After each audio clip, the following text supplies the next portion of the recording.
Hello, everybody, and welcome back to episode number 2 of Jace Beleren Must Die. I'm pretty sure that the problem that we were having stems from the fact that as soon as you said, "Is it karaoke machine?" it just all went to hell. Just So, yeah, It was a curse. we need more reputable hardware producers, and not like a group run by a weird dragon. So we cut back to this alley, right? And there's smoke, plumes of smoke, because obviously the explosion you set off before, which turned out to be completely fruitless. It was a fruitless explosion. You did it just for kicks. It set a fire, right? Because heat and flames, and there's warehouses, and now there's burning, and so there's a fire set, and so people are rushing to the scene, trying to put out the fire. The warehouse is aflame, smoke billowing up into the sky. But in the alley, we see the group of you climbing up out of thing. And yeah, the explosion will now serve its purpose as a distraction. So, is your plan to then like slip into the crowd and make your way to your hideout? I think so. Yeah, I think a lot of us are pretty banged up right now. We can use a little rest. Yeah. Okay, cool. So, let's do a group stealth check. Now, do you split up, or do you all try to like maneuver stealthily together? I'm down to split up. Yeah, Okay. I'm in a blood-stained Golgari janitor uniform, so... I mean, a bloodstained Golgari anything is pretty exactly. par for the course. Yeah, exactly. You're gonna get looks like, why aren't you underground where you belong? Gross. I mean, I'm a goblin, so I mean, well, the thing about goblins though is like, and I found this to be really, I found this really interesting when I kind of got into Ravnica. Is like, yeah, they do a lot of like traditionally goblin-y stuff. There's lots of goblins in the Gruul clans and stuff, but also like an inordinate number of goblins in the Boros Legion, like goblin soldiers and stuff. Yeah, there's tons of them. Yeah, they serve in the military. So yeah, I mean, they're gonna look at you and you're like, oh, you're one of those kinds of goblins, not one of the nice. Weird, for Torgor to be standing next to a Simic. So Torgor is gonna find his alley and make his way out. Because just double checking, we all know where Host in the Shell is at. Yes, Dewdrop does not move casually, and you are informed generally of where it will be. Then Torgor makes his way over to the Dewdrop. Yeah. Okay. So you're gonna split up On my it's like single path. Yeah. Okay. So anyone who is attempting to be stealthy, go ahead and roll a stealth roll. I think you have a distraction. You can roll with advantage, so you can keep whatever the highest one is. Okay. Nice.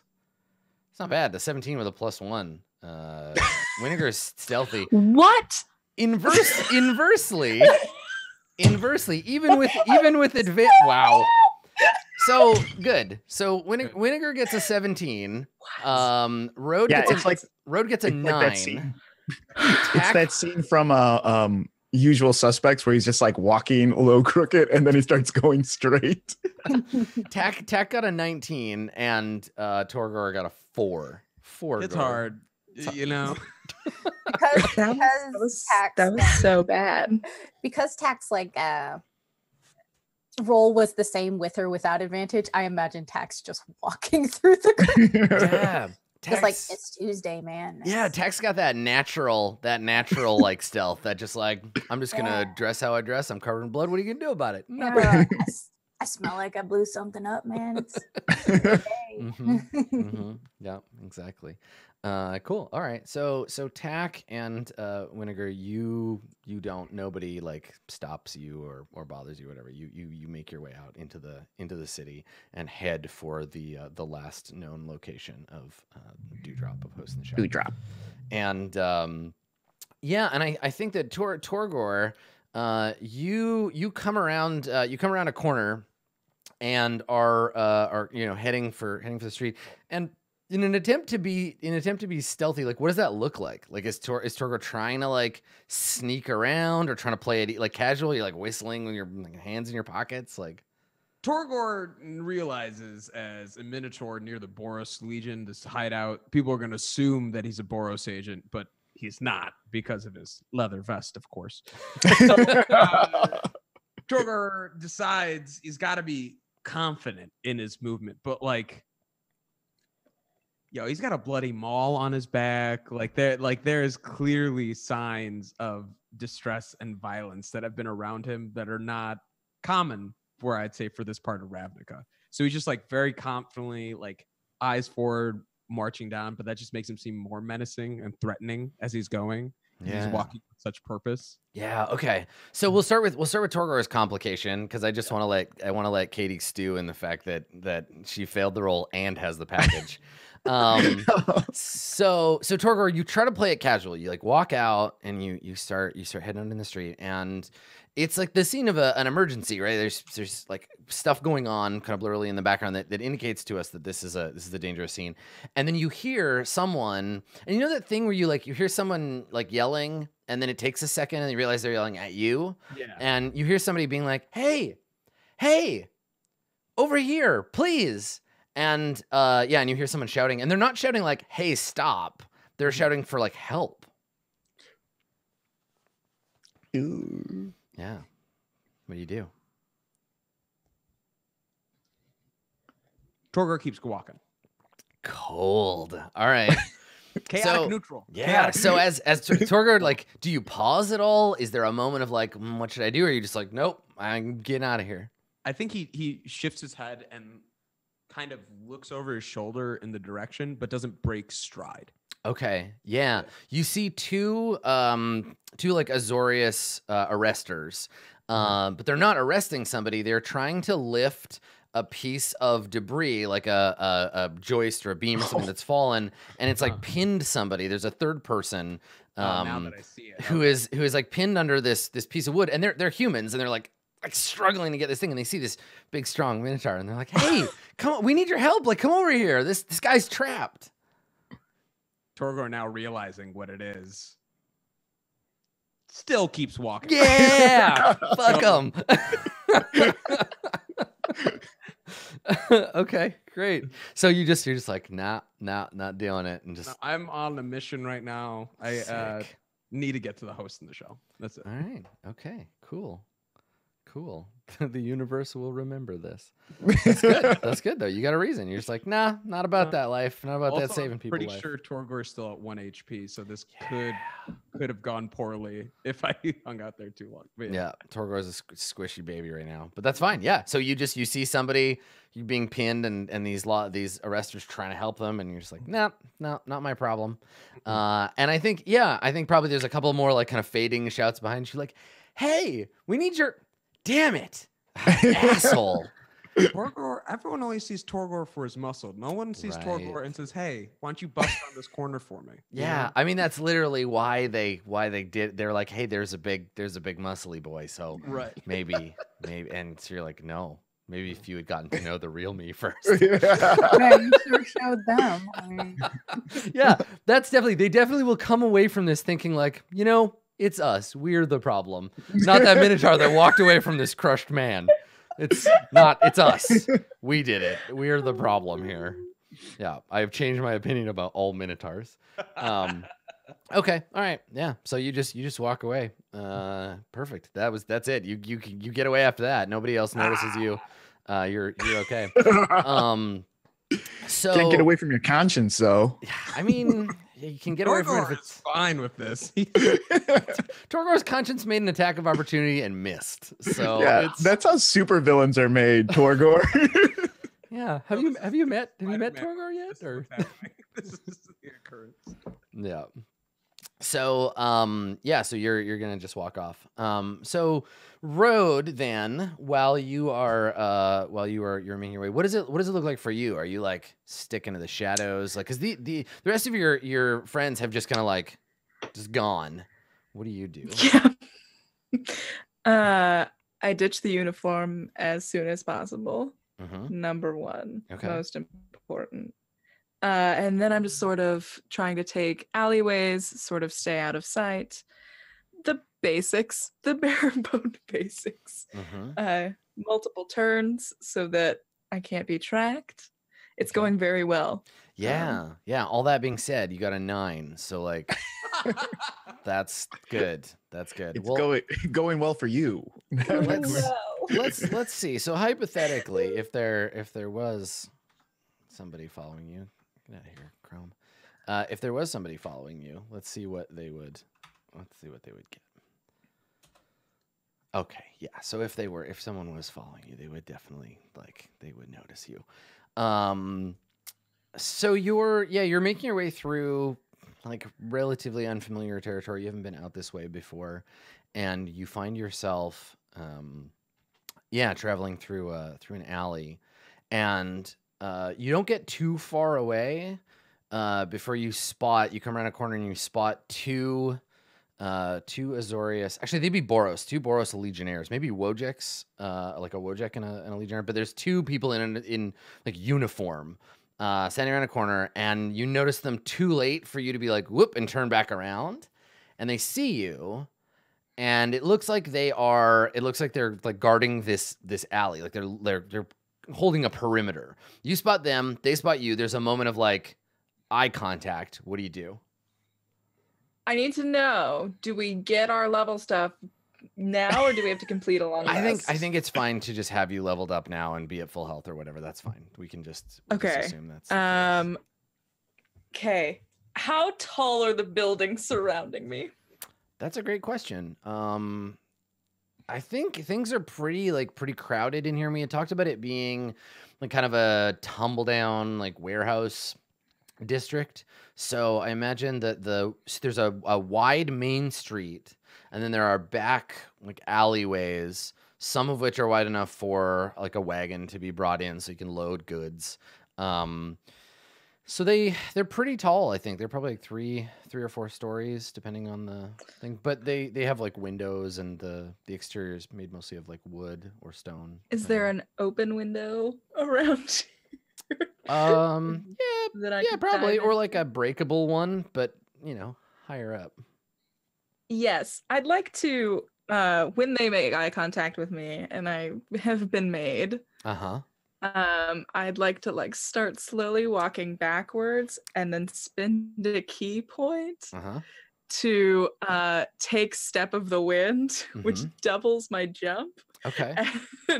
And my disengage or dash. So if there is an open window, I will try to get through that. And if there, or like a breakable one, and if not, I'm going to try and make my way. An open window you could try to jump to. But let's talk about your high jumping. So if you can move, if you can move 10 feet. I mean, a 16-foot like vertical jump is pretty impressive. If you get a 10-foot run at it.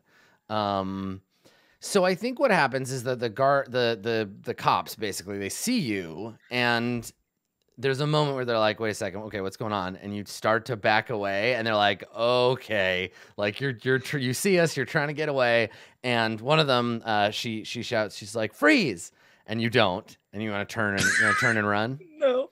Okay. Yes. All right. Let's see how far away. I'll random roll to see how far away they are from you. She's not smart and she's not charismatic.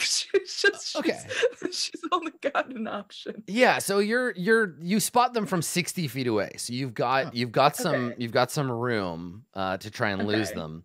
So I think if you like with your key point, if you roll, you know what? Roll initiative. Let's see because if they go first, they'll get within like disengage range. Okay. All right, you got 12. Oh, great. All right, let me find an appropriate stat block for a couple of nerds. I think they're probably just guards. The worst first level enemy in the game.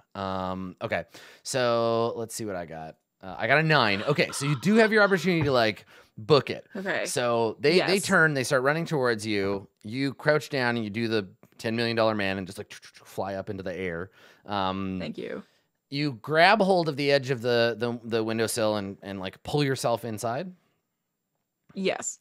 Okay. All right. Yeah. So you drop down into the upper floor of this warehouse. It's like the little like foreman's office. So it's all dusty. This is an Okay. abandoned warehouse. There's like paper everywhere. You scare some rats and they like scatter when you land on the floor. A little cloud of dust pillows out from under your feet.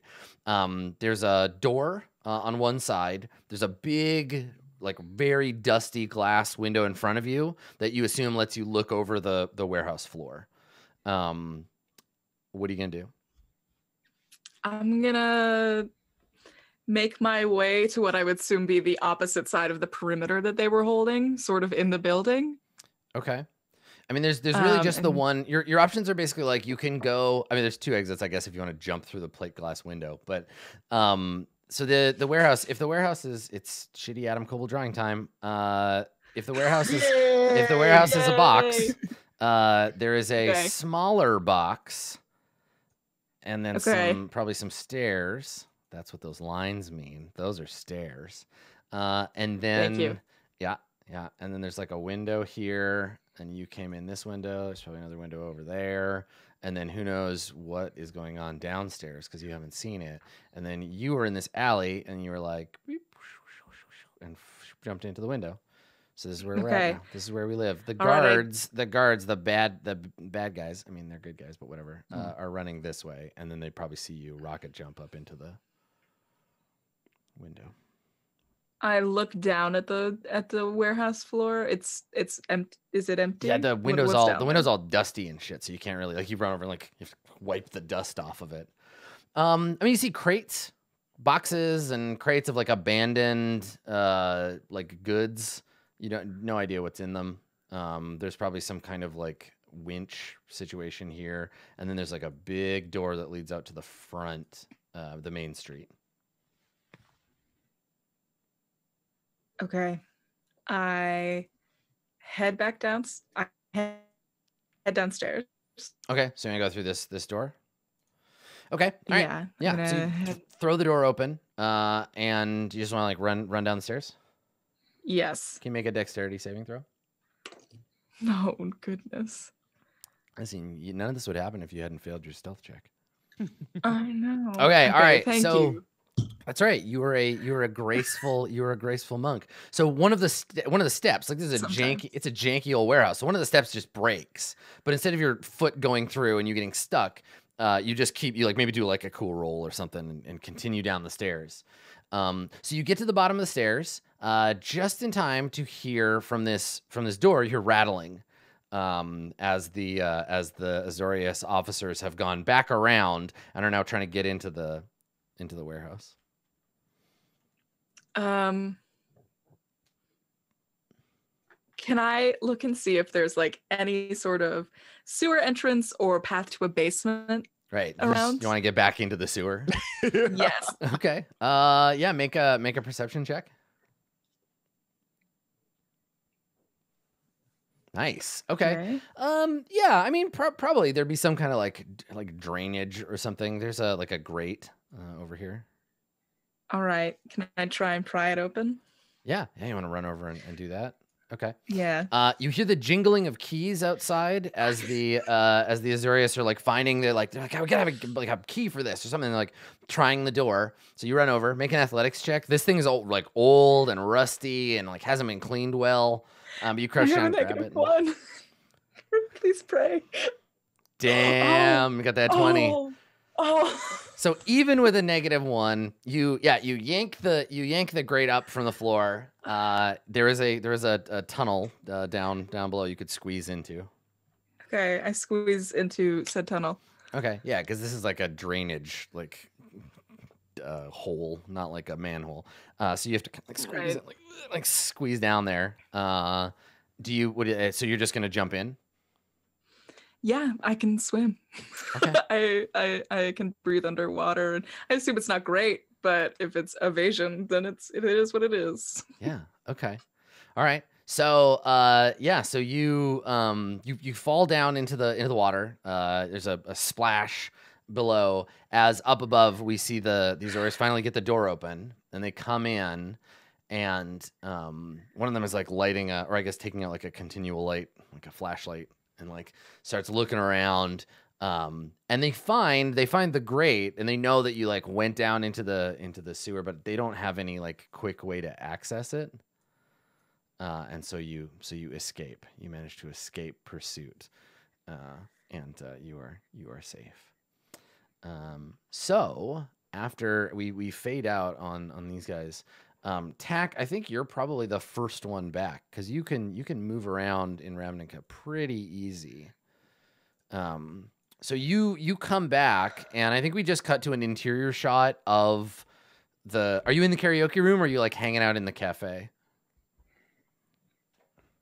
Yeah, you're waiting for your friends. Where do we see Tack?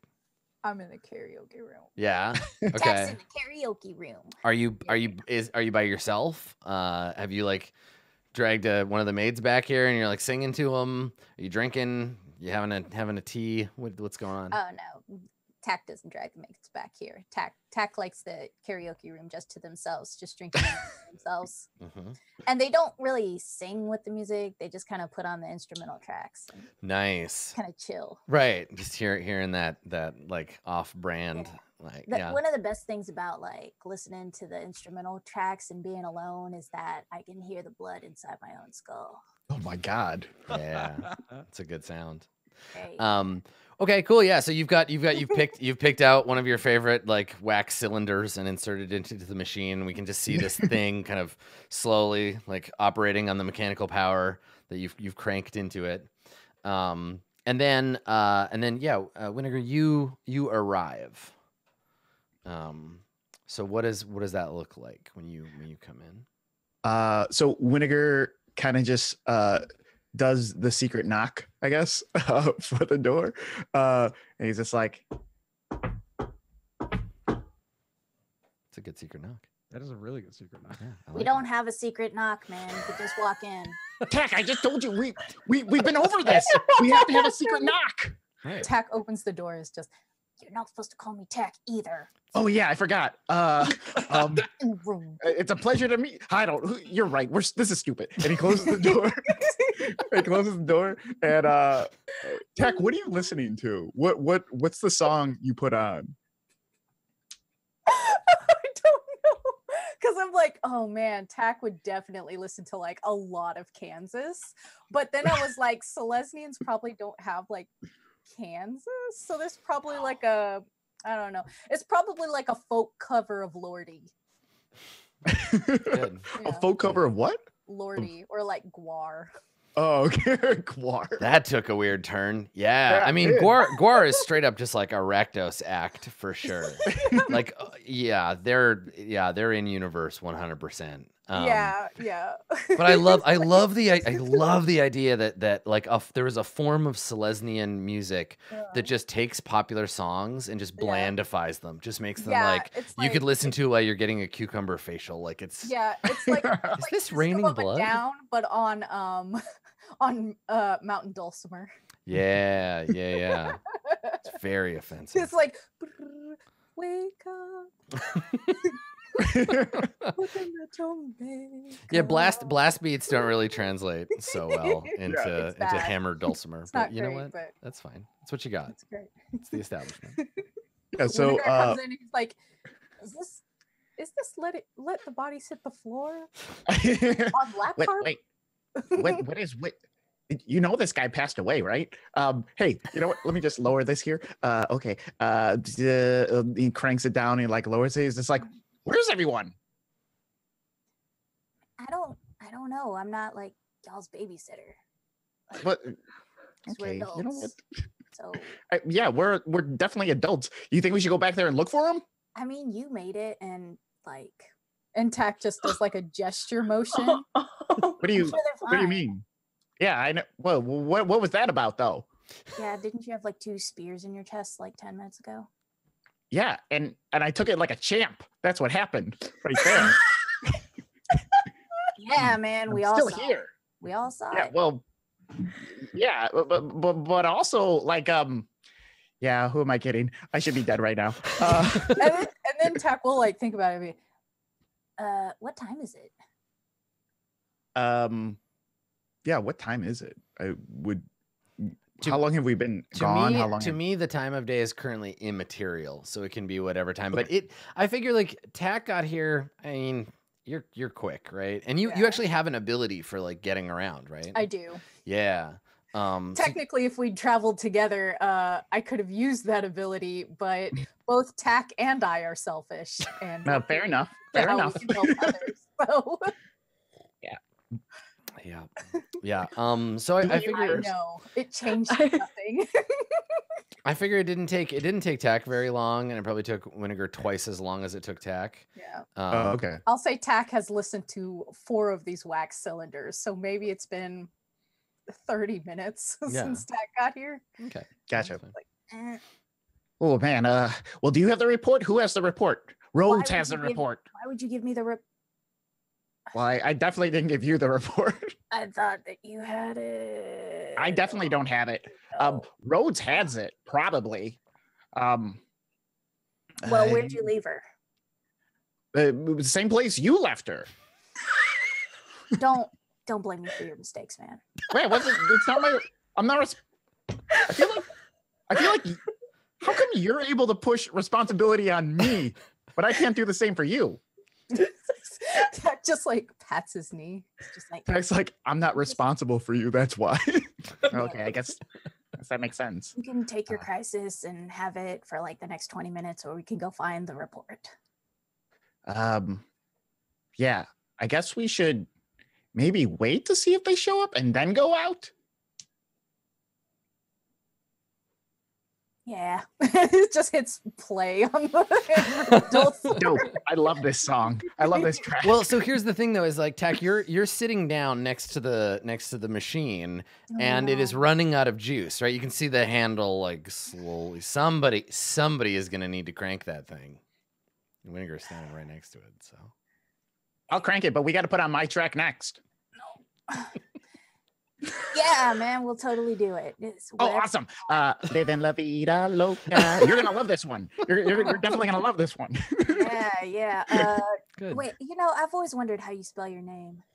What do you mean? Why? I don't know. I just thought about it as Winnegar. That's just such an like win. Yeah, like win. All I do is win. Oh man, that's such a cool and like as Winnegar is changing the track over and everything, Tack is writing Winnegar's name on the tab. Ah, perfect. Yes. Good. Oh, cool. Yeah. Well, you're going to love this guy. Oh yeah, I bet. Excellent. Yeah, it's Living La Vida Loca for sure. Of course it is. Yeah, I'm not paying for this. Yeah, perfect. So Torgor, I think you are the next to arrive. And you show up and you've got, still like blood on you and what have you. And we said there's no alternate entrance or exit. So you come in the main door. So Right. the people like who are sitting here kind of enjoying their calming tea, see this menacing looking minotaur come in, and they all kind of like you get some stares.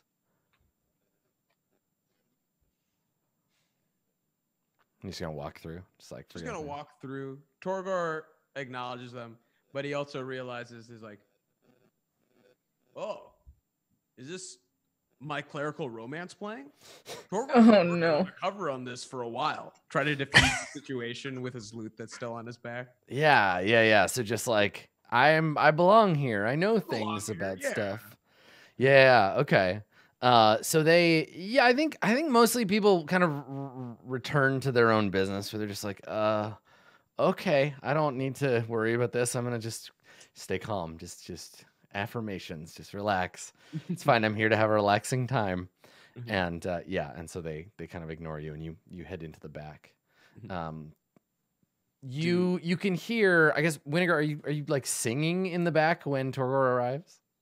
Yeah, he would be. I think he's doing that thing where he's listening to one of his favorite songs, but he's not singing, but subconsciously saying certain words like out of context, just like with the song. So it'd be like, right, Loca. just kind of jamming in your head, and sometimes it gets out. Yeah. Okay. Perfect. Devil Good. Red.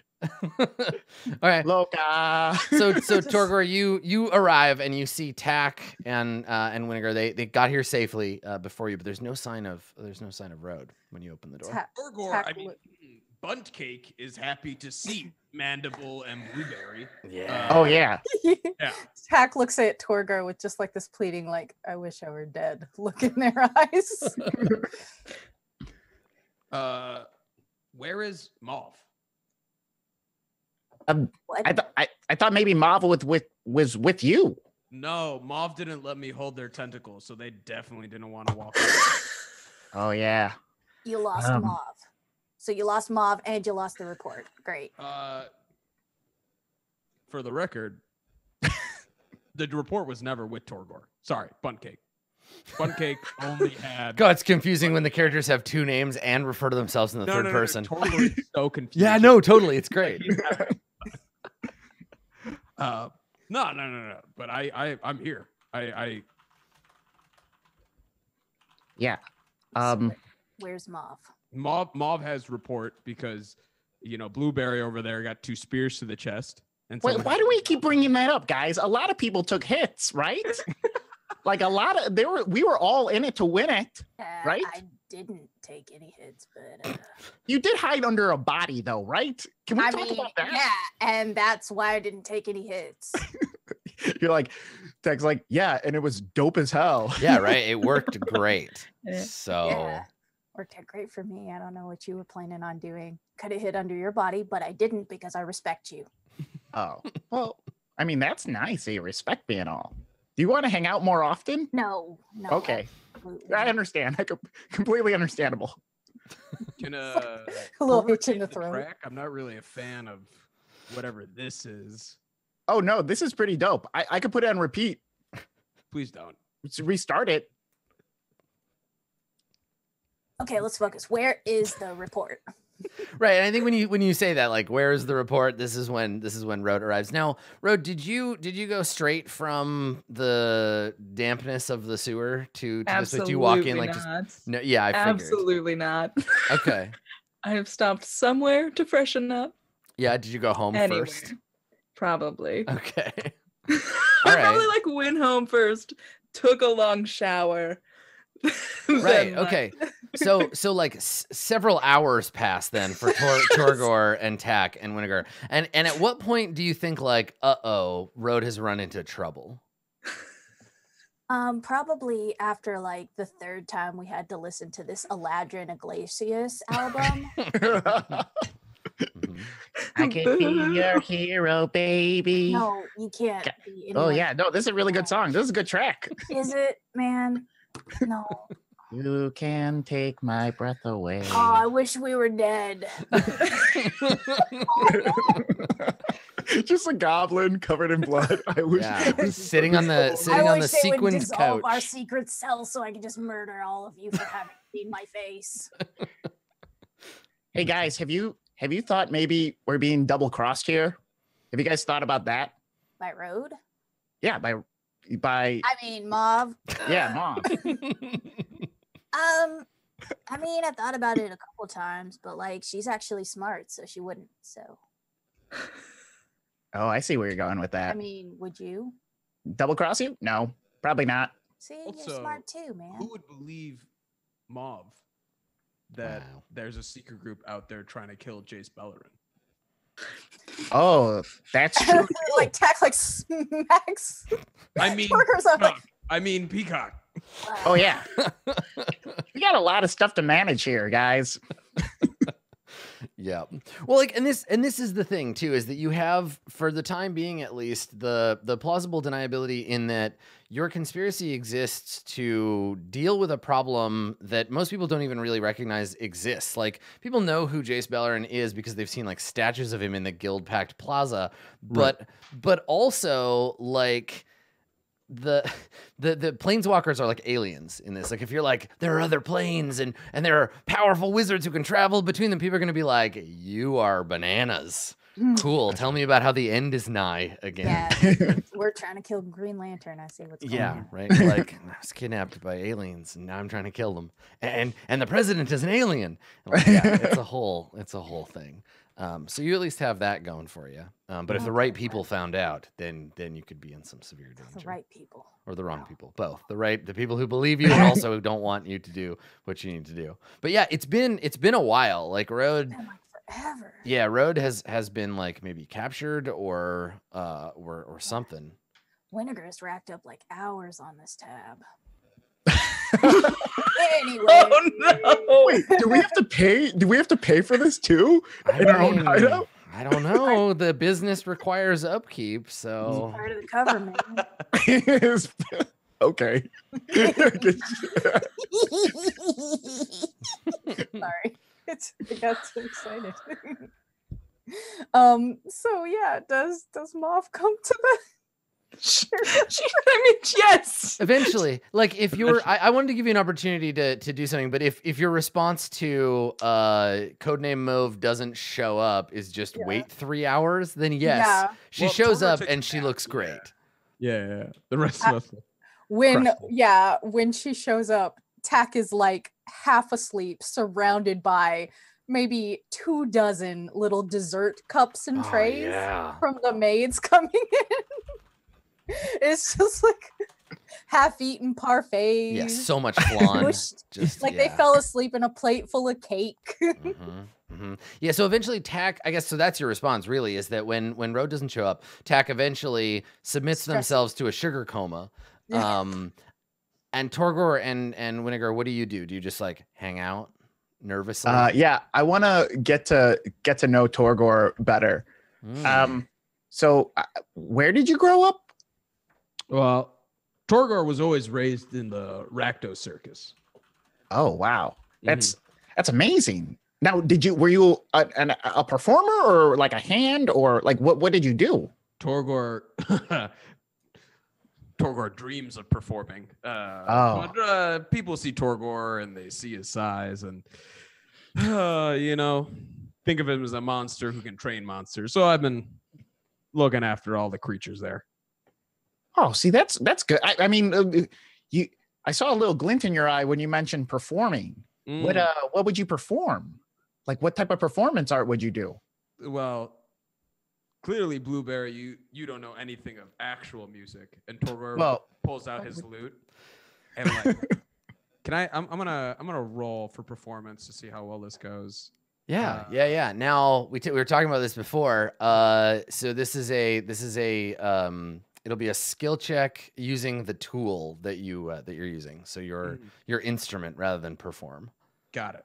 Let's see. Also, it's incredibly dangerous and very, very brave of Winnegar to ask a Rakdos, like, please show me your art. That's a great way to get your arms ripped off and then get beaten to death with them. So brave of you. That's my art. The sonata has a very climactic ending. That we'll see. Right, exactly. And then as soon as I start playing the guitar solo, I impale you with my horns. Right. But no, what does Torgor do? What do you do? He starts playing and just to see how it goes. And you're playing what instrument is it? A lute? It's a lute. A lute. Okay, cool. Okay. Let's see how it is. Okay. All right. Let me roll. It's a middling 10. Yeah, it's like a neutral performance. Right. It is passable. Right. Yeah. Which is honestly exactly where his skill level is at right now.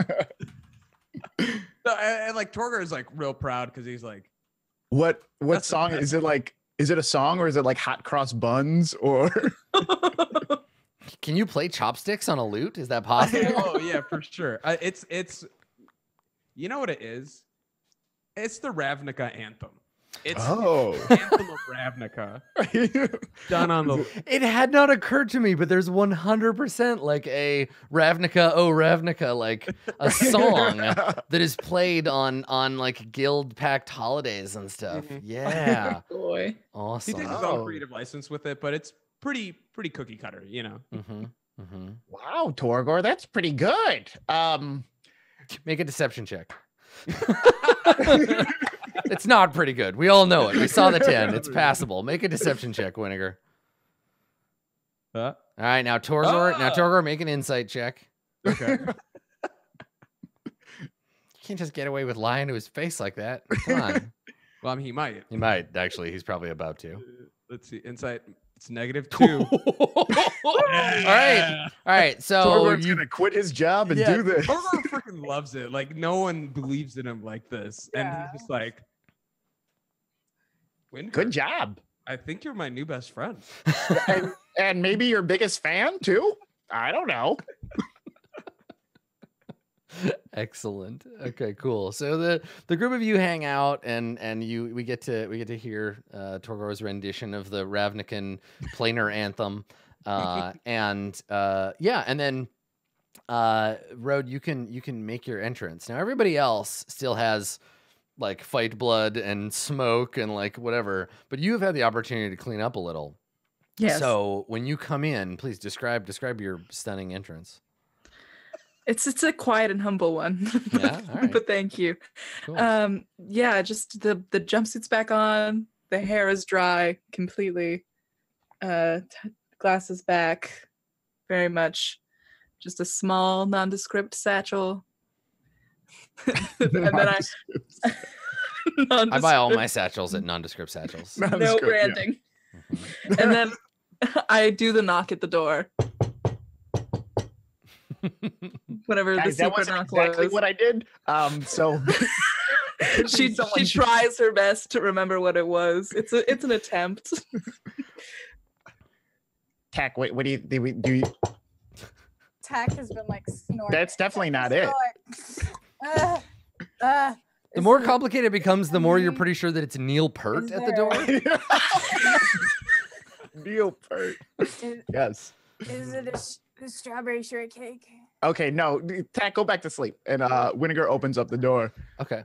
Rhodes, you made it. Yeah, I did. You're welcome. Wow.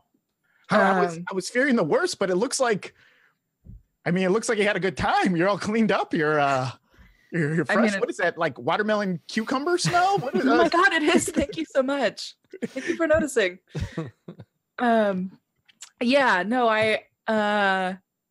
There were some guards and that happened, and there was a whole sewer thing, but now I'm here and that's what matters. Wow, that's amazing. Torgor is not to crash on this parade, but what matters is if you have the packet. Oh yeah, the packet.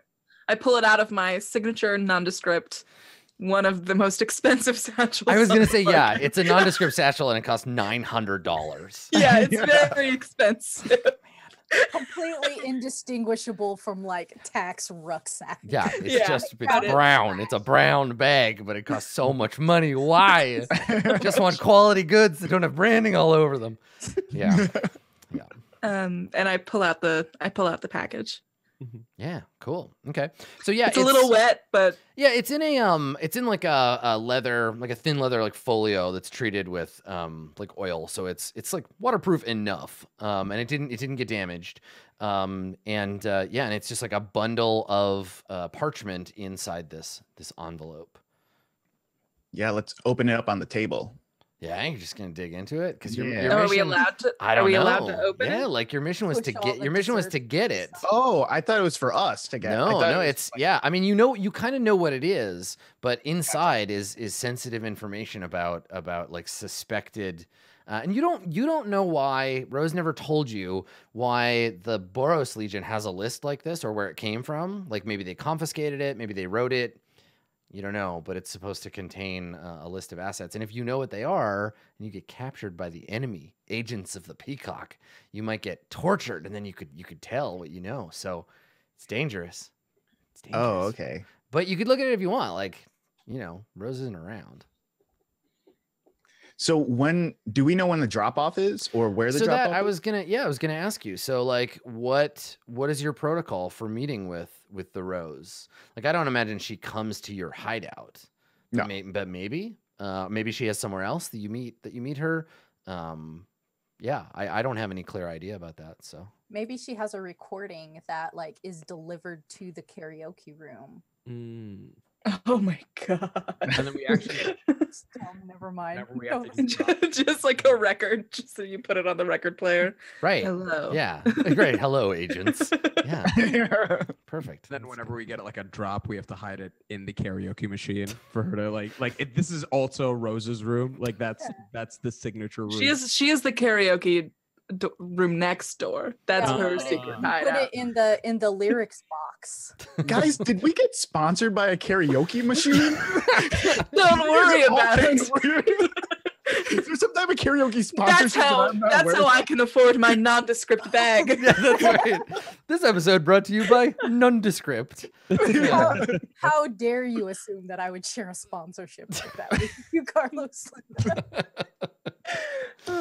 Yeah, I mean, so that's certainly an option. I had imagined that you had like a more direct relationship with Rose than just like dead drops and stuff. That would be a way that I you could assume pass. she doesn't like us enough to come to us. I'm sure that like Look at we us. are a pain in her side and we must go to her. Yeah, I think probably she knows enough to send you maybe like, I like the coated wax cylinder, like pretending to be a song for your karaoke machine. I like that as a way to transmit messages. So it plays like, it's like a number station. It plays the first, 15 notes of a thing, and then there's like a secret message about where you can meet her. So maybe that's something that she has had delivered to you, where where you can go and meet with her. But she wouldn't have you meet in the same place. You'd probably move around. Right. Gotcha. Yeah, maybe the next stop is wherever Dewdrop's going. Maybe like when Dewdrop moves, she's planning on being in that area. Okay. Yeah, sure. That sounds good. Okay. So I guess then she would have told you, like, given you a place to meet. So does that mean that you tell Dewdrop when to move around? Oh, maybe didn't Like know it's that. time to go. Like we gotta meet up. Yeah. Okay. Yeah, let's do that. All right. Well, so I'm gonna need. Let me grab my notes here. We're gonna need to detail the person who's like the difficult to deal with manager of Oh no. Host in the Shell. So Yeah, like this month's difficult manager. yeah. Well, I mean, I think that there's one central figure, and then it's the rest of the staff that come and go because that comes and goes. Yeah, the business is always moving, and the manager is impossible to deal with, and they're pretty sure that there's some kind of weird cult running out of the karaoke rooms. Don't go in there. I saw a goblin covered in blood pass out in there after eating 40 cakes. So like, yeah, So many cakes. so many cakes. And that's terrible. So yeah, so let's talk about the manager. So who is the person? This is somebody who, and their code name is the manager. That's their cool. They're really the assistant manager. Yeah, that's their cool. That's their cool conspiracy code name. And we know about them that they are also a loyal member of the Compact. But they're also a business person. What do we want to? What species do we think this person is? What gender? How do we want to detail about them? I thought we decided they were a really cute ogre. Yeah. Do we want to make this the ogre?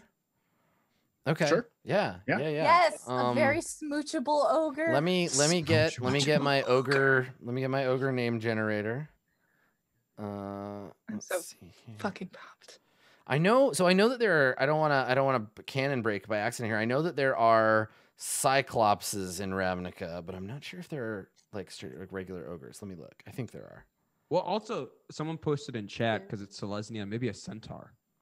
Centaur are good too. A smoochable centaur. I think let's stick with ogres for this for now, and then yes, there's definitely a centaur that works here. Yes, okay, good. Yeah, there are definitely Boros, Izzet, Gruul, and Rakdos all have ogres. Okay, cool. All right, so a loyal member of the Compact. Yeah, what guild does this ogre belong to? Selesnya, I guess, because this is supposed to be a Selesnyan front business. Okay, a Selesnyan ogre. That's actually kind of perfect because it's like kind of like with Torgor, except Torgor is actually a Rakdos. There's this thing where they're born into being a specific thing, and then they're like, no, I have found inner peace through the Selesnyan. Like I run a business now where I give inner peace to others. Perfect, got it. Okay, a Selesnyan. And let's see, ogre. This is the best part. Ogre name generator. Let's figure out a good name for this person. Ogre name generator. Let's see. Okay, I found one that's also a word that I like. This ogre's name is Dregs. Drag. Yeah. Not very Dregs. cute. Dregs the ogre. Okay, all right. And I'll note very cute. Kind of want this this ogre to be like super buff and look like I don't know anything about like the Japanese video games where there's like a bear and stuff, but there's like a really buff girl named Sakura, and she's wearing like a schoolgirl outfit, and I love her. Yeah, I think that Dregs, that the manager, like, you know, wears the outfit of the Selesnian like pale green and white, lots of lace, like a maid outfit. Right. I love it. Yeah, like a not gothic Lolita, but like elvish Lolita, basically. Yeah, like Yeah. a beautiful Victorian maid. Yeah, Sea like of a Victoria. flower, like a beautiful pale white flower. She looks like Um, Arwen. Yeah, right, exactly. Or they. That's they the look aesthetic. like Dregs. Yeah, I think Dregs is a man ogre. Yeah. And buff? yeah, he's super buff. Yeah, he's a big Hell ogre boy. yeah. Yeah, and so you'll always find him in his office. That's just where he always is. And he's just trying to run this business. Yes, my big soft boy. Yeah. And so he's an ogre, so he's like, you know, like a spherical ovoid essentially. He would be probably bald. Has like you know, stubbly face. If you look up like Magic the Gathering ogre or Ravnica ogre, you can kind of get an idea what they look like. Yeah, he's in his office right now. So you have your package and you're ready to go and deliver it. But to do so, you have to give the order to move. So who is it that goes to like talk to him and do that? I feel like Tack is still passed out. It should be Road. Yeah, it's definitely. The one who isn't. Oh, were you trying to say that you don't want to go? Because the rest of us are covered in blood. Yeah, and I can't help but think that the reason Rhodes needed to stop by and change clothes and take a shower is to impress this person when they got to the cafe. What an Like accusation. yes, he is an ogre, but he also looks like The Rock. So Yeah, I was thinking he'd be a big CG ogre voiced by Dwayne The Rock Johnson. Yeah. yes. Next All episode.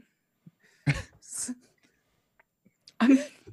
Guest announcement. Is someone going to come with me? He's not fun or easy to deal with. Oh, we all thought we would give you room to go. We all thought that you would want to, you know, I don't want to be a third wheel on. Torgor snorts I and can goes, go. Torgor will be your wingman. It's fine. That's uber romantic. It's like cake. I hate all of you. Let's go. No, Torgor gets up and he like walks behind. Yeah. All right. Well, the two of us are heading off. Okay, yeah. So you find yourselves before an enormous ogre-sized door with a very well-polished brass plate that says on it, "The Manager."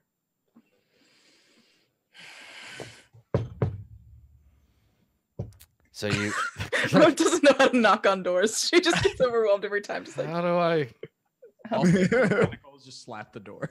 Yeah, just bang your head on it a couple of times. So, yeah, you knock on the door and there's a pause, and you hear a chair squeak across the floor, and then you hear heavy footsteps, and then the sound of the door latch opening, and the door swings open, and inside you see Dregs obviously taking up most of the door frame. They're wearing a particularly like nice outfit today, with lots of like frills and kind of jade colored accessories. And they like loom over you. Torgor, they're like probably about a little higher, a little taller than you, because technically an ogre's like 4 squares. So they're like, he's big, probably about the same height as you, but quite a bit bigger. Torgor's And tall, but he's small for a Minotaur, so that makes yeah, sense. yeah. And and he like looks at you, at the two of you, and he says, "Come in." And he turns around, kind of like lumbers back over to his desk. And the desk and the rest of the office looks like it was just kind of like grown naturally out of like pale birch. Like it looks like the inside of a Muji. There's probably like a vapor device, like kind of gently wafting lavender scented air into the room. On the desk, you see that you've come in during Dreg's lunch time. There is a folded, like a broadsheet, like a newspaper, on his desk, and there's a little tiny teacup and a little teapot and a half-eaten like sandwich with the crusts cut off. Delicate little sandwich on the plate. And he walks over and he sits down in the chair, which is like the only ogre-sized furniture. Everything else is like much smaller. And he sits down and he gestures for you to like sit down, like have a seat. Rode tries to like smoothly shut the door, but it's a very heavy door. It does not go very well. Yeah. Okay. And then he steps in a little bit further along, and it's an okay office. He looks at you and he says, "Did you come here to pass judgment on my office?" Oh no, it's a lovely office. It really does reflect you quite well. I know. And he nods. Like, what? We're just here because we know that another movement needs to be made. What? Already? I know. We've only been here for 2 weeks. Things were starting to pick up. We're actually starting to make some money. I know, but this keeps you elusive and hard to get to. Yeah, elusive, like my bank account. Oh, by the way, Mandible told me to tell you that Blueberry's taking care of the tab this month. So I'll believe that when I see it. all right. Yeah, but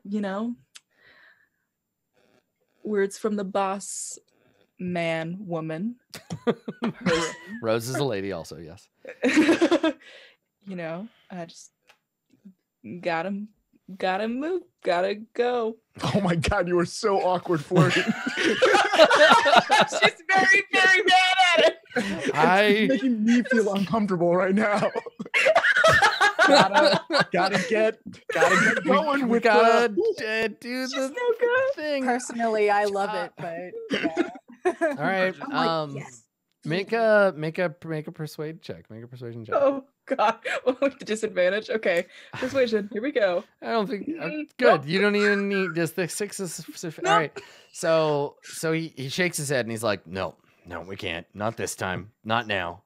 If you got somewhere to go, you can walk there like everybody else. Okay. Torgor, realizing that this is gonna be difficult, tries to intimidate him. An ogre. Who's taller than him? Yeah, absolutely. Okay.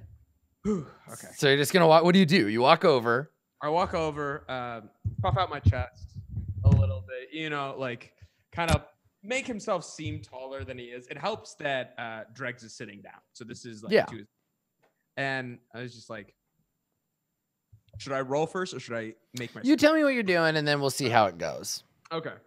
Look. Rakdos has all sorts of creatures running around, and I can tell you one thing.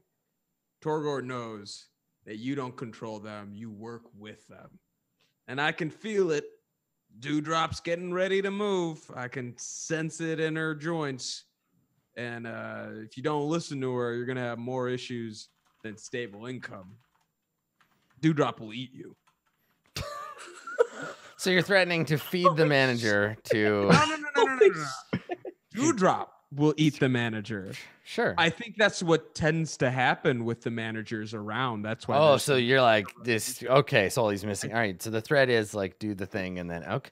All right. All right. Let's have you make that intimidation check. Ah! Nice. Wow. Okay. All right. So he scowls and he says, all right. You don't have to get rude. It's just we're just worried about you. Yeah. Stow it, tentacles. He gets up and like pushes away from his desk and he says, I'll go kick everybody out. And he reaches down and he picks up the cigar he was halfway through smoking, he jams it in his mouth, and in all of his ivory and jade tool, he walks out into the main room to tell everybody like, sorry, we're closed. After he walks out, I take his lunch and I throw it in the trash can. I just throw a sandwich in the trash. All right. Throw away his adorable bento. Yeah, that's right. Road, the stomach is the way to an ogre's heart. Torgor says so matter of factly, like 100% confident. It is known. Thank you for that piece of information. All right. So yeah, he goes to kick everybody out, which means that the group of you need to go and like strap in because it's a bumpy ride when this happens. Winnegar is in his seat that he straps in to, and it's got like all different types of like straps around. He's like super safe and careful whenever they travel, and then he puts on like his little helmet. Perfect. Yeah. And I mean, I imagine this room is just it's the karaoke room. So there are like hidden seatbelts in the benches that you can like pull out. And like, you've got your special one you've adapted with all these like extra crash test dummy operators there. Yeah. Okay. All right. Torgor sits on one of the couches that's actually in between two seats because he has to use two of them to like extend over across. Oh, cool. Right. Mm-hmm. Okay. All right. Yeah. So you all buckle in and we get the external shot of, and this is our first kind of like wide, expensive, like helicopter shot of Ravnica. So, you know, in all directions, you'd be able to see the spires and buildings and temples, the banks and halls of the city, save for the fact that it's almost always foggy and usually raining in various places in the city. So it's quite a gloomy environment. But there's city in all directions, and we see at first what looks like a misshapen hill with a little kind of hut stuck on top of it. There is a brief kind of rumbling. We see some people scatter off the surface that were just kind of like standing around. The lineup to get in breaks up and people like run off. And as we pull back, we can see Dewdrop slowly lifting itself up off of the floor of Ravnica, leaving like a big empty sort of crushed area of rubble and debris. And I think probably Dewdrop has like a group of like Golgari that follow you around for this exact instance, so they can go in and like clean up the trash and like clear out the area. And probably sometimes they get in fights with like Gruul clans who are like, no, this is a rubble belt now. You have to leave it alone. Like this creature is sacred and it's created this wild space. And so like there's conflict in your wake as you go. And I think that we see sitting on a little like head, like a little hat that's been put on this creature, a hat in the shape of a chair. We can see them in their puffy dress, Dregs, the manager, holding like a fishing line out. Oh my God. And on the end of the line there's a little cake, and it's hanging out in midair in front of Dewdrop, who is like slowly like trying to get it and like crawling along. And as the manager moves the cake, Dewdrop turns to follow, and slowly you make your way through the streets of Ravnica towards your new location.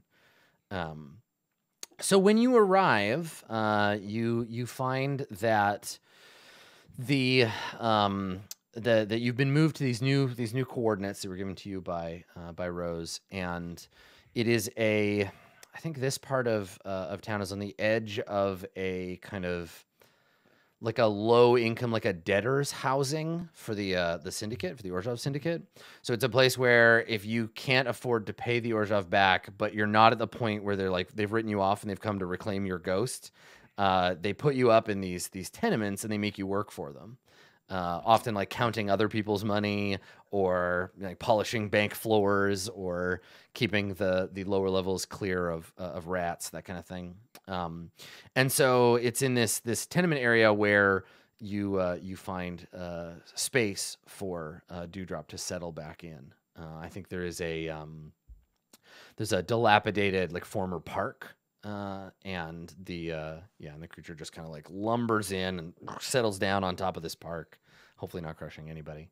And and then inside the maids begin preparation for opening for business again, which means opening all of the cabinets, taking out all the breakables again, putting them back out on the table, like getting set up, redrawing the menu, and what have you. And so you are now relocated somewhere near where Rose is set to meet you, and you know where to find her. Cool. Winnegar starts like unbuckling himself. Oh God, guys, moving at that speed is insane. It's like taking off all his stuff, pops off his helmet, puts it on. You know how a toddler can like sleep through anything, Yeah. any position, like the most ridiculous twisted pretzel on a couch. 100% tack. Yeah. Didn't even need to be strapped in. I was gonna say, I imagine that when Tack is asleep, they're mostly like made out of rubber, like. Like, you know, you're just, someone can just put you up in the luggage compartment and you can rattle around and it'll be fine. Yeah. Yeah. They're just like a pile of pudding inside of skin. Yeah. I like it. Yeah. The Simic actually have those. So you've arrived. You have a time and a location. And I think there's still a few hours before you need to go and meet with the Rose. So if there's anything you want to do, if you want to scope out the neighborhood or do anything like that, you're welcome to do so. Hey guys, we have some time to kill. I think we should check out our new surroundings while we're here. See what's around this park. You know what? I'd love to not be in this cafe right now. So that sounds like a really great idea. Torgor could use a stretch of his legs. Let's go. Are we just gonna leave the? Are we just gonna leave the murder baby? The Tack is just like asleep upside down on a couch. Winnegar goes over to Tack. He's like, "Hey, Tack, are you?" It tries very nicely to like wake Tack up. You're waking up very slowly, and it's very peaceful. Midway Torgor through, underscores it with like some light lute strumming. midway through Winnegar's sentence, like the enormous yellow eyes have opened and they're just like staring straight into your eyes. We're gonna go check out the neighborhood. Did you want to come with? Yeah, man, I'm hungry. As rappers just I fall was off. saying you're surrounded by food garbage. Cake is like smashed into their face. They're like halfway under a couch cushion. Nice. Awesome. Let's go. All right. So you leave the whimsical interior of Host on the Shell and you step out into a do we take the package? Is it going back? I assume you're not going to just leave it like tucked under the couch cushions. We're taking with us. Okay, I just wanted to make sure. Yeah, so like Road, until you tell me you are doing something with it, I assume it's just on your person. In my nondescript bag. Yeah, in your nondescript bag. So yeah, you step out into a like Oliver Twistian like nightmare. It's like the whole neighborhood is smoggy. There's like a factory somewhere nearby that is just like churning out smoke and pollution into this neighborhood. The buildings are all jammed together with tiny narrow alleys, and at some points like the buildings are just leaning on each other in a big sort of pile. The brick here is mildewy and kind of rotting. The people shuffle from place to place in shifts. Right, nobody is here just kind of casually hanging around. They're either going to work or they're coming home to one of these awful buildings.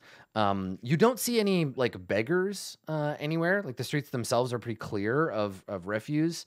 But yeah, a procession, and maybe you're arriving. There's a sound like of a steam whistle from one of these factories nearby, and you can see a group of gray clad. Mostly human, but you see a few like Vaishino, maybe some goblins, and they're all wearing this sort of like early 1900s proletarian gray like overalls, and they're kind of trudging back from a shift at one of the these like Orzhov owned facilities. Yeah, and so how your business is going to make any money in this neighborhood, I couldn't tell you. They're not spending their extra cash here. I mean, I'm pretty sure that you've arrived. You're the expensive business in the poor neighborhood. So Yeah. Operation Gentrification has begun. You're doing it. Yes. Yeah, the rent is super cheap. It's Yeah. fine. It's perfect. Tack has at least attempted to get through the lobby with just like one plate and all the leftover desserts on it. Is just like eating it. Okay. Yeah. So you're standing there with a big plate full of It's like, flan yeah. and cupcakes and stuff. Wow, this is the saddest thing I've seen in a while. Yeah, it's pretty depressing. Why over did we here. leave the cafe? I mean, just to check it out, I guess. But like now, I kind of want to Yeah, this call is my not- dad or something.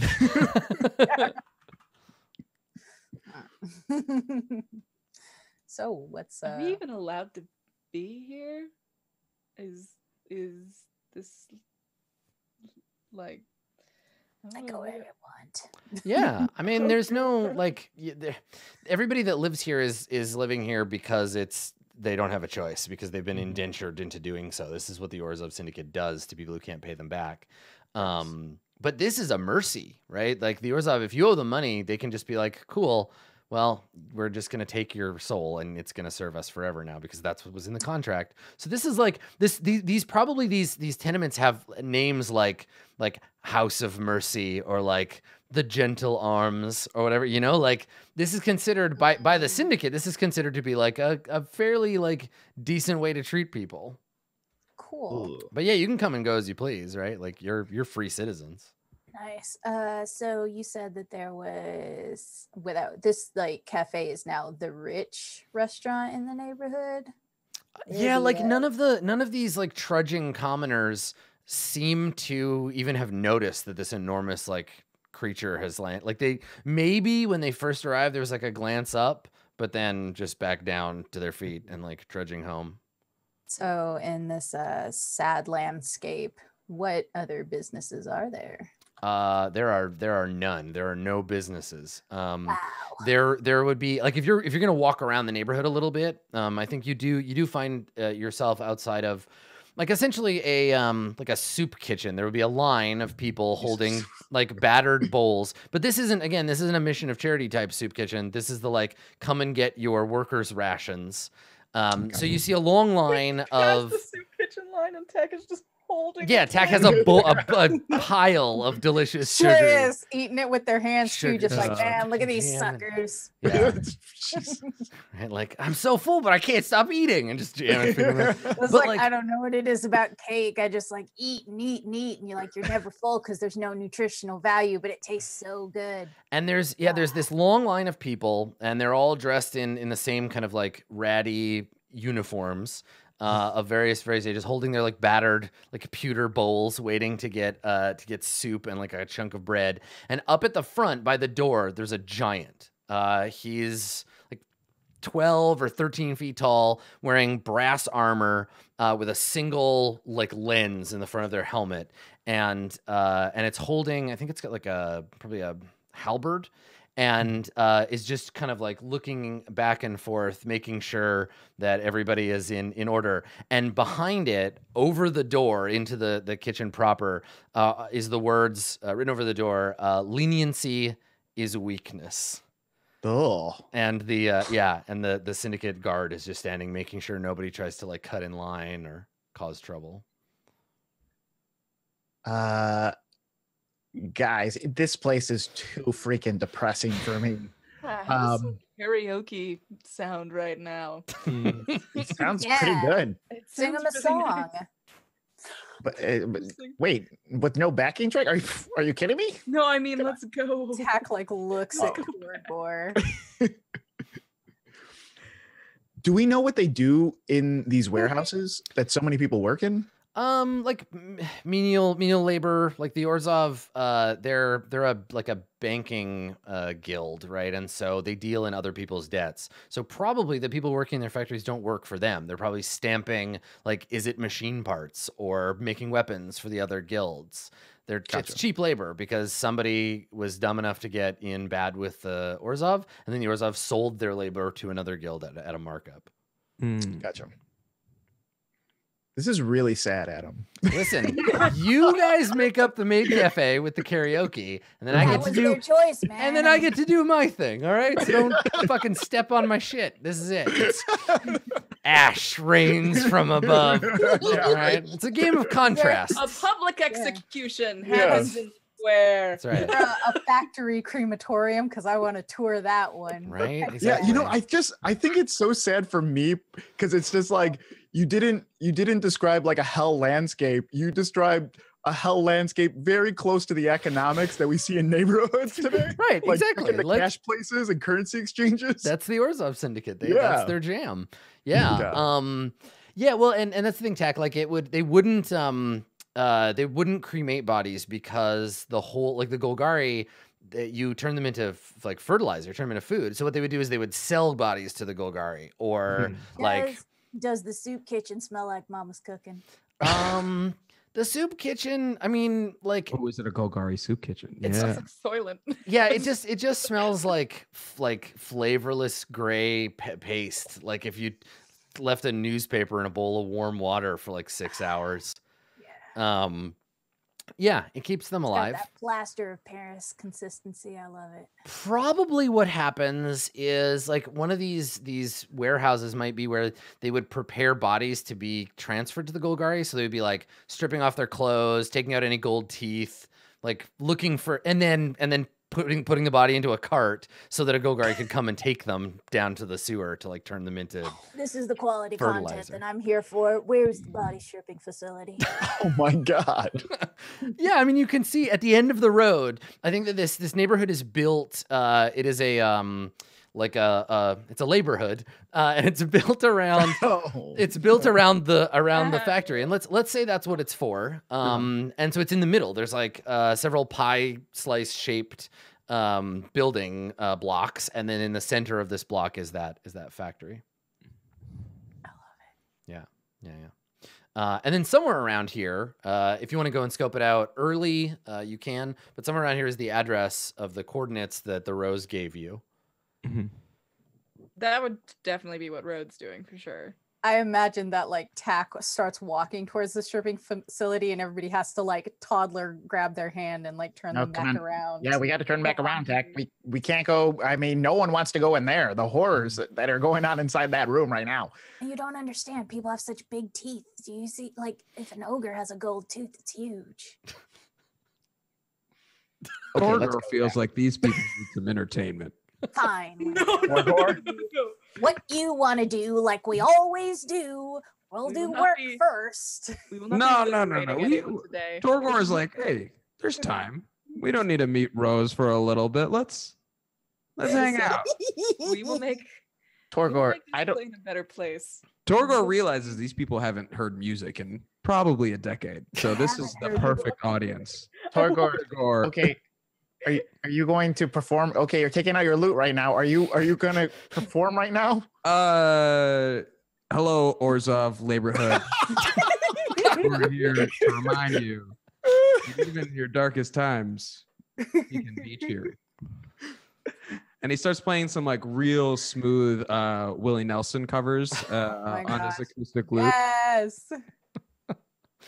No, yeah. In this universe, Willie Nelson is a centaur, and his name is Philly Nelson. Oh yeah, Nice. I hate it. So I love it. when you start to talk, a few things happen. First, at the sound of a noise that isn't like the work bell or like rain hitting the pavement or the shuffling of slowly decomposing leather shoes on cobbles, when they hear a noise, the people in the line all kind of start looking nervously at you like oh dear, like illicit sounds. Illicit. Wait. How much does I'm this like fight at least my 30 feet popular away. demand, which is my background entertainer? Yeah. So I tell me about that. Sure. Whenever you go to a new place, I can receive free lodging, blah blah blah, as long as I perform each night. But in addition, my performances make me something of a local figure, and strangers. I start to promise recognize- you that after you finish this scene, the legend of Torgor will spread amongst these people in one way or another. Give them something to dream about, you know? Yes, or have nightmares. So they start looking at you nervously like, oh dear, something bad is going to happen, like contraband noises.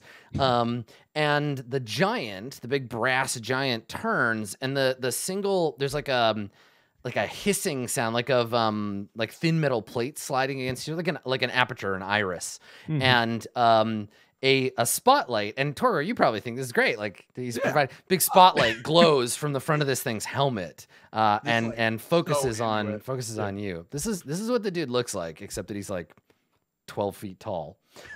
And so the front of his helmet, that lens illuminates and like casts a beam of light down at you. And you're getting some looks from the crowd like, oh, please, like, don't just stop, please. But you know, make your performance roll. Yeah, let's see. And for this, let's roll performance. Yeah. Okay. Make it happen. Let's see if it's a 20, please, for the love of God. I'd love it so much. Oh no! Yes! The worst Great, possible better. result. Even better. So, is it just that you're like really bad, or? So Torgor is very bad. He did not warm up at all. So his like vocal cords that he's trying to sing on board is like totally off key. But worst thing comes to worst, he doesn't understand that he's not doing a good job. So he just keeps going harder and harder into his thing because he sees this animated reaction from the people like they haven't heard music in probably at least one life cycle. So he just like leans into it harder and harder and just like starts going. He like goes up to one of the people who like tries to get him to stop. He's like, yeah, and he like punches him really hard in the face. He's like leaning into the Rakdos performance of it all now. You're trying to like get a pit going. Yeah, exactly. Like, why is he punching us? So what's everybody else doing? Like it's clear to you that the giant is about to step in and do or say something. But while this ludicrous performance is going on, Tack, Road, and Winnegar, what are you gonna do? I've never seen anyone thrash to their own folk cover of a Willie Nelson song. Sure. Tack. Ooh, sorry. I hit sorry, go on. I'm gonna hide. Yeah, good call. Okay, yeah, make a stealth check. It's gonna go poorly because I'm not being a good friend. Oh. Yes. Oh, that went well. I want to send a message to Torgor. Okay. Yeah, with magic. Oh, it's happening. Yeah. Sure. Okay. Tack's just boop boop boop. Yep. Tack evaporates. Disappears. Yep. Just like a of their plate of cake just hitting the ground. Yeah, right, exactly. Yeah, we turn and the cake and the plate are just hanging there, and then they do the cartoon thing where they realize that you're not holding them anymore and they fall on the ground. Yeah. Okay. Some urchins like scramble for the cakes. Yeah, they think of it as like the day there was cake. Yeah, right. That time that the cowman punched my mom, but then I got a cake. Yeah, I want to send a message to Torgor, just like, hey buddy, don't give it away for free. You could be performing at the host in the show. Okay, so you're trying to convince Torgor to stop. And Yeah. Road, what are you doing in the moment before the giant intervenes? I'm just pulling myself and Winnegar away. I'm Yeah, moving us. just let him handle it. Okay, Yeah, all it's right. like- Okay, so there's some kids that like scramble to go get cakes and stuff. And then the giant turns and looks at them, and they just freeze and like back away and get back in line. And then it turns towards you, Torgor, and says in a sort of raspy voice, "This noise is unauthorized. Stop."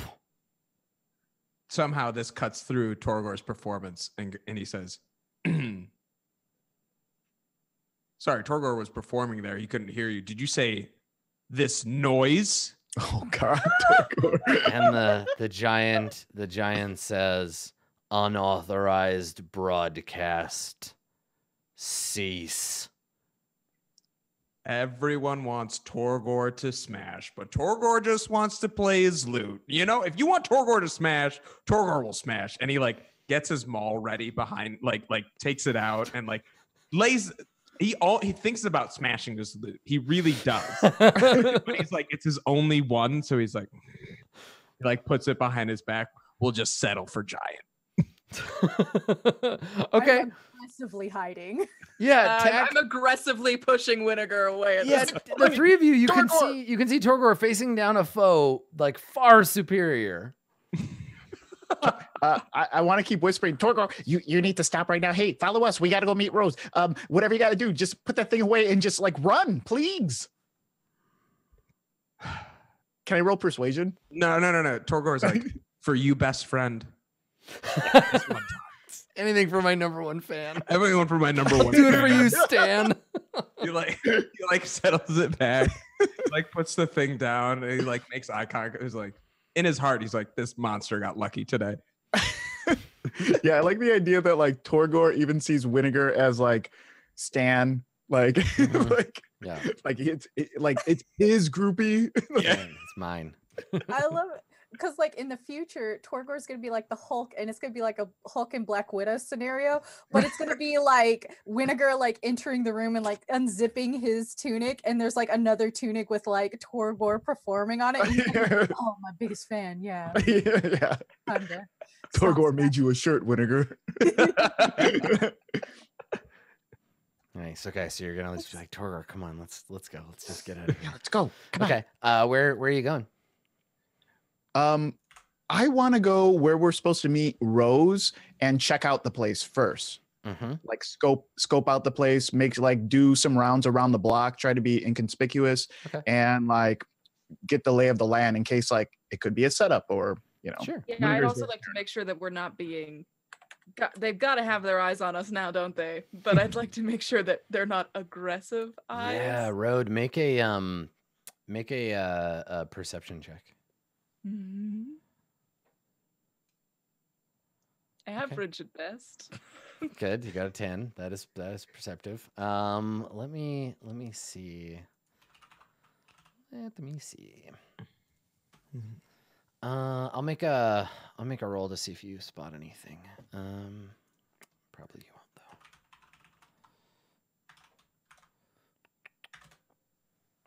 Yeah, you don't see anything. I mean, there's just gloom and smog. It started to rain, and the rain is like a little oily. Yeah,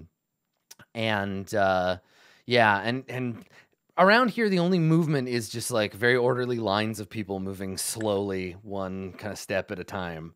Yeah, it doesn't look like you're being followed, or else you're being followed by somebody who is better at sneaking than you are at seeing. You can't see Tack anywhere.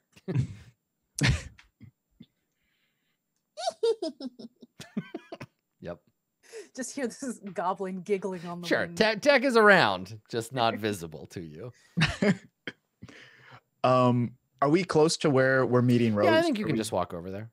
Yeah. So I want to start doing an investigation. Just like I don't want to like go into the place or anything like that. Just make it look like I'm passing by it. And just looking around to see like vantage points, or if someone wanted to set up a trap for us or Yeah. get the drop on us. It's a little hard for the four of you to be inconspicuous Conspicuous, yeah. around here, because it's like this is in Pleasantville shit where like everything is monochrome except for you, which are all quite brightly colored. Which is a cool way to make a character stand out. But yeah, but you can walk around. Like this neighborhood doesn't see a lot of traffic outside of the area, but nobody seems to notice you or no one's paying attention. And yeah, you walk by the area, the neighborhood. You go to the coordinates, and the place where you're meant to meet the Rose is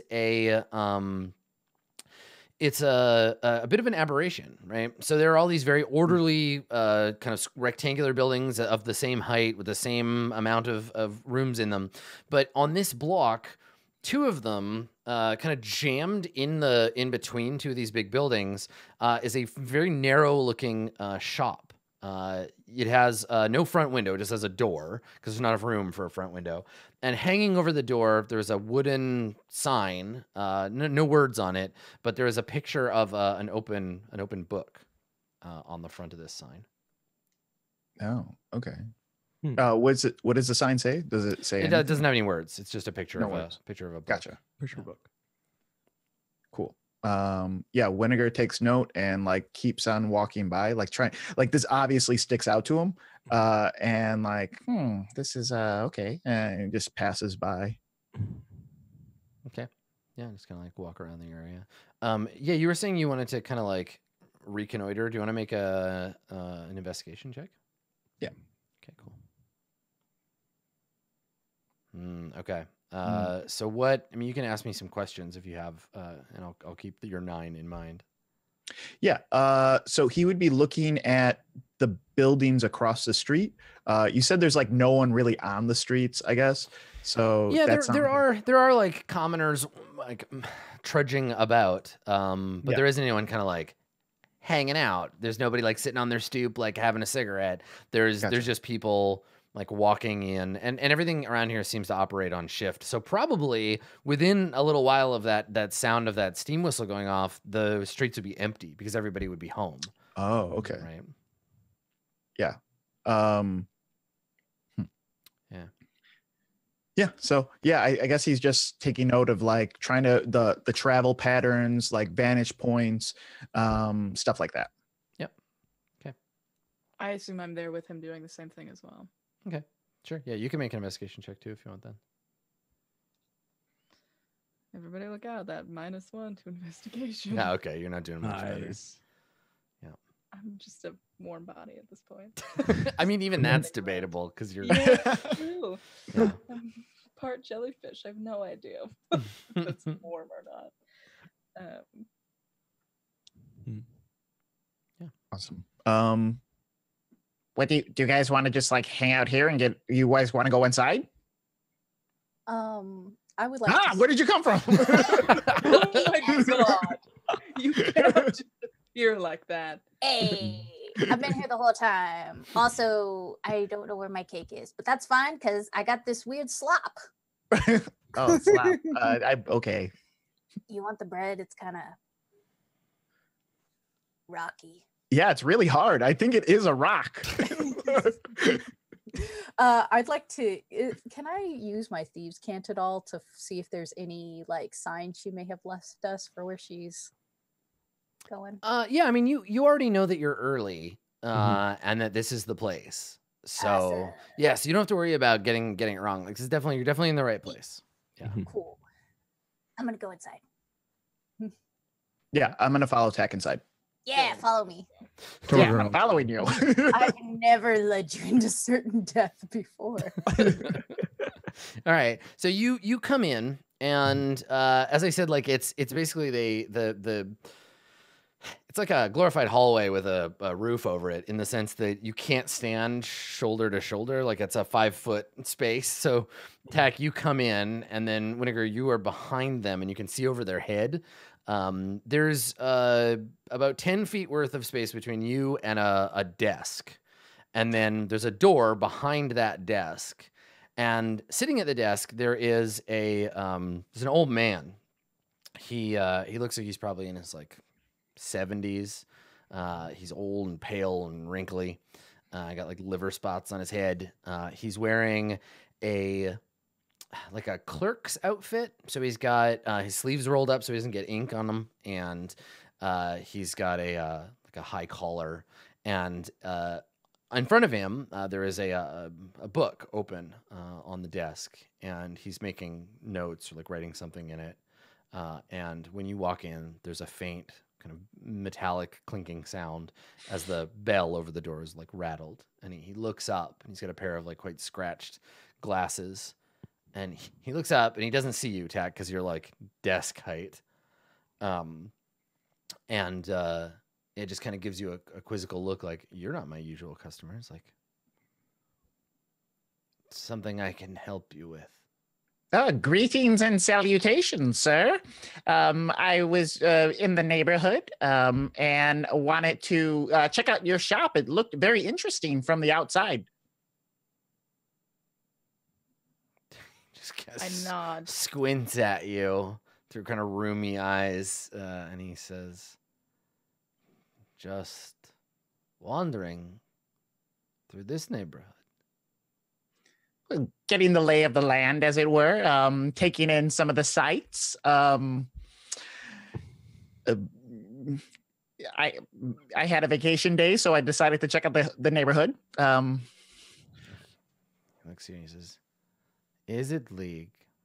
Vidalkin? Don't see a lot of you around here. Yes. Okay. I don't know what to say to that. Yeah. Like, what does someone say? Like, Puerto Rican. We don't see a lot of Puerto Ricans here. Like, I'm just, Yeah, I don't right? know. Like, Yes. What do you want me to do? cool. Good. Yeah. What do you want me to say to that? Yeah. You're like, no, that's probably true.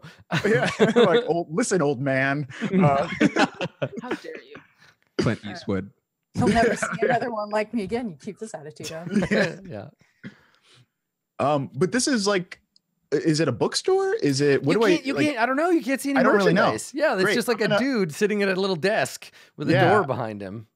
I'm gonna go up to the desk then, and So like, Tack is between you and the desk, and, Oh, and so okay. like you're standing like 5 feet away from him having this conversation. He hasn't noticed Tack yet because Tack hasn't said anything. I'm gonna. I think I'd like to go around the desk. There's actually no way to go around the desk. What? It's 'Cause just the- like the whole. It's like a bank. Yeah, so like, well, it's Oh. weird, right? So like the building on either side is like that, and then there's the alley, and then this dude's little shop is like, let's find a good color for the shop. Is like jammed in the alley, and the desk is at the back, and he's just sitting in this like chair, and so you go in, and there's nowhere else to go. gotcha. Yeah. Cool. Can I climb up on the desk? Yeah. If you want to, you could try. That's neat. I'm gonna go ahead and try and do that and be like, "Hey, give me a boost."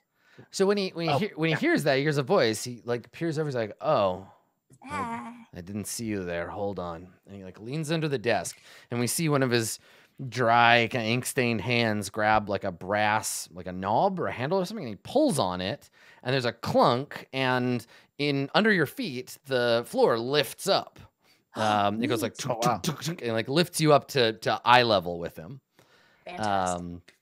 And so he sits back up. And he's like, there, better.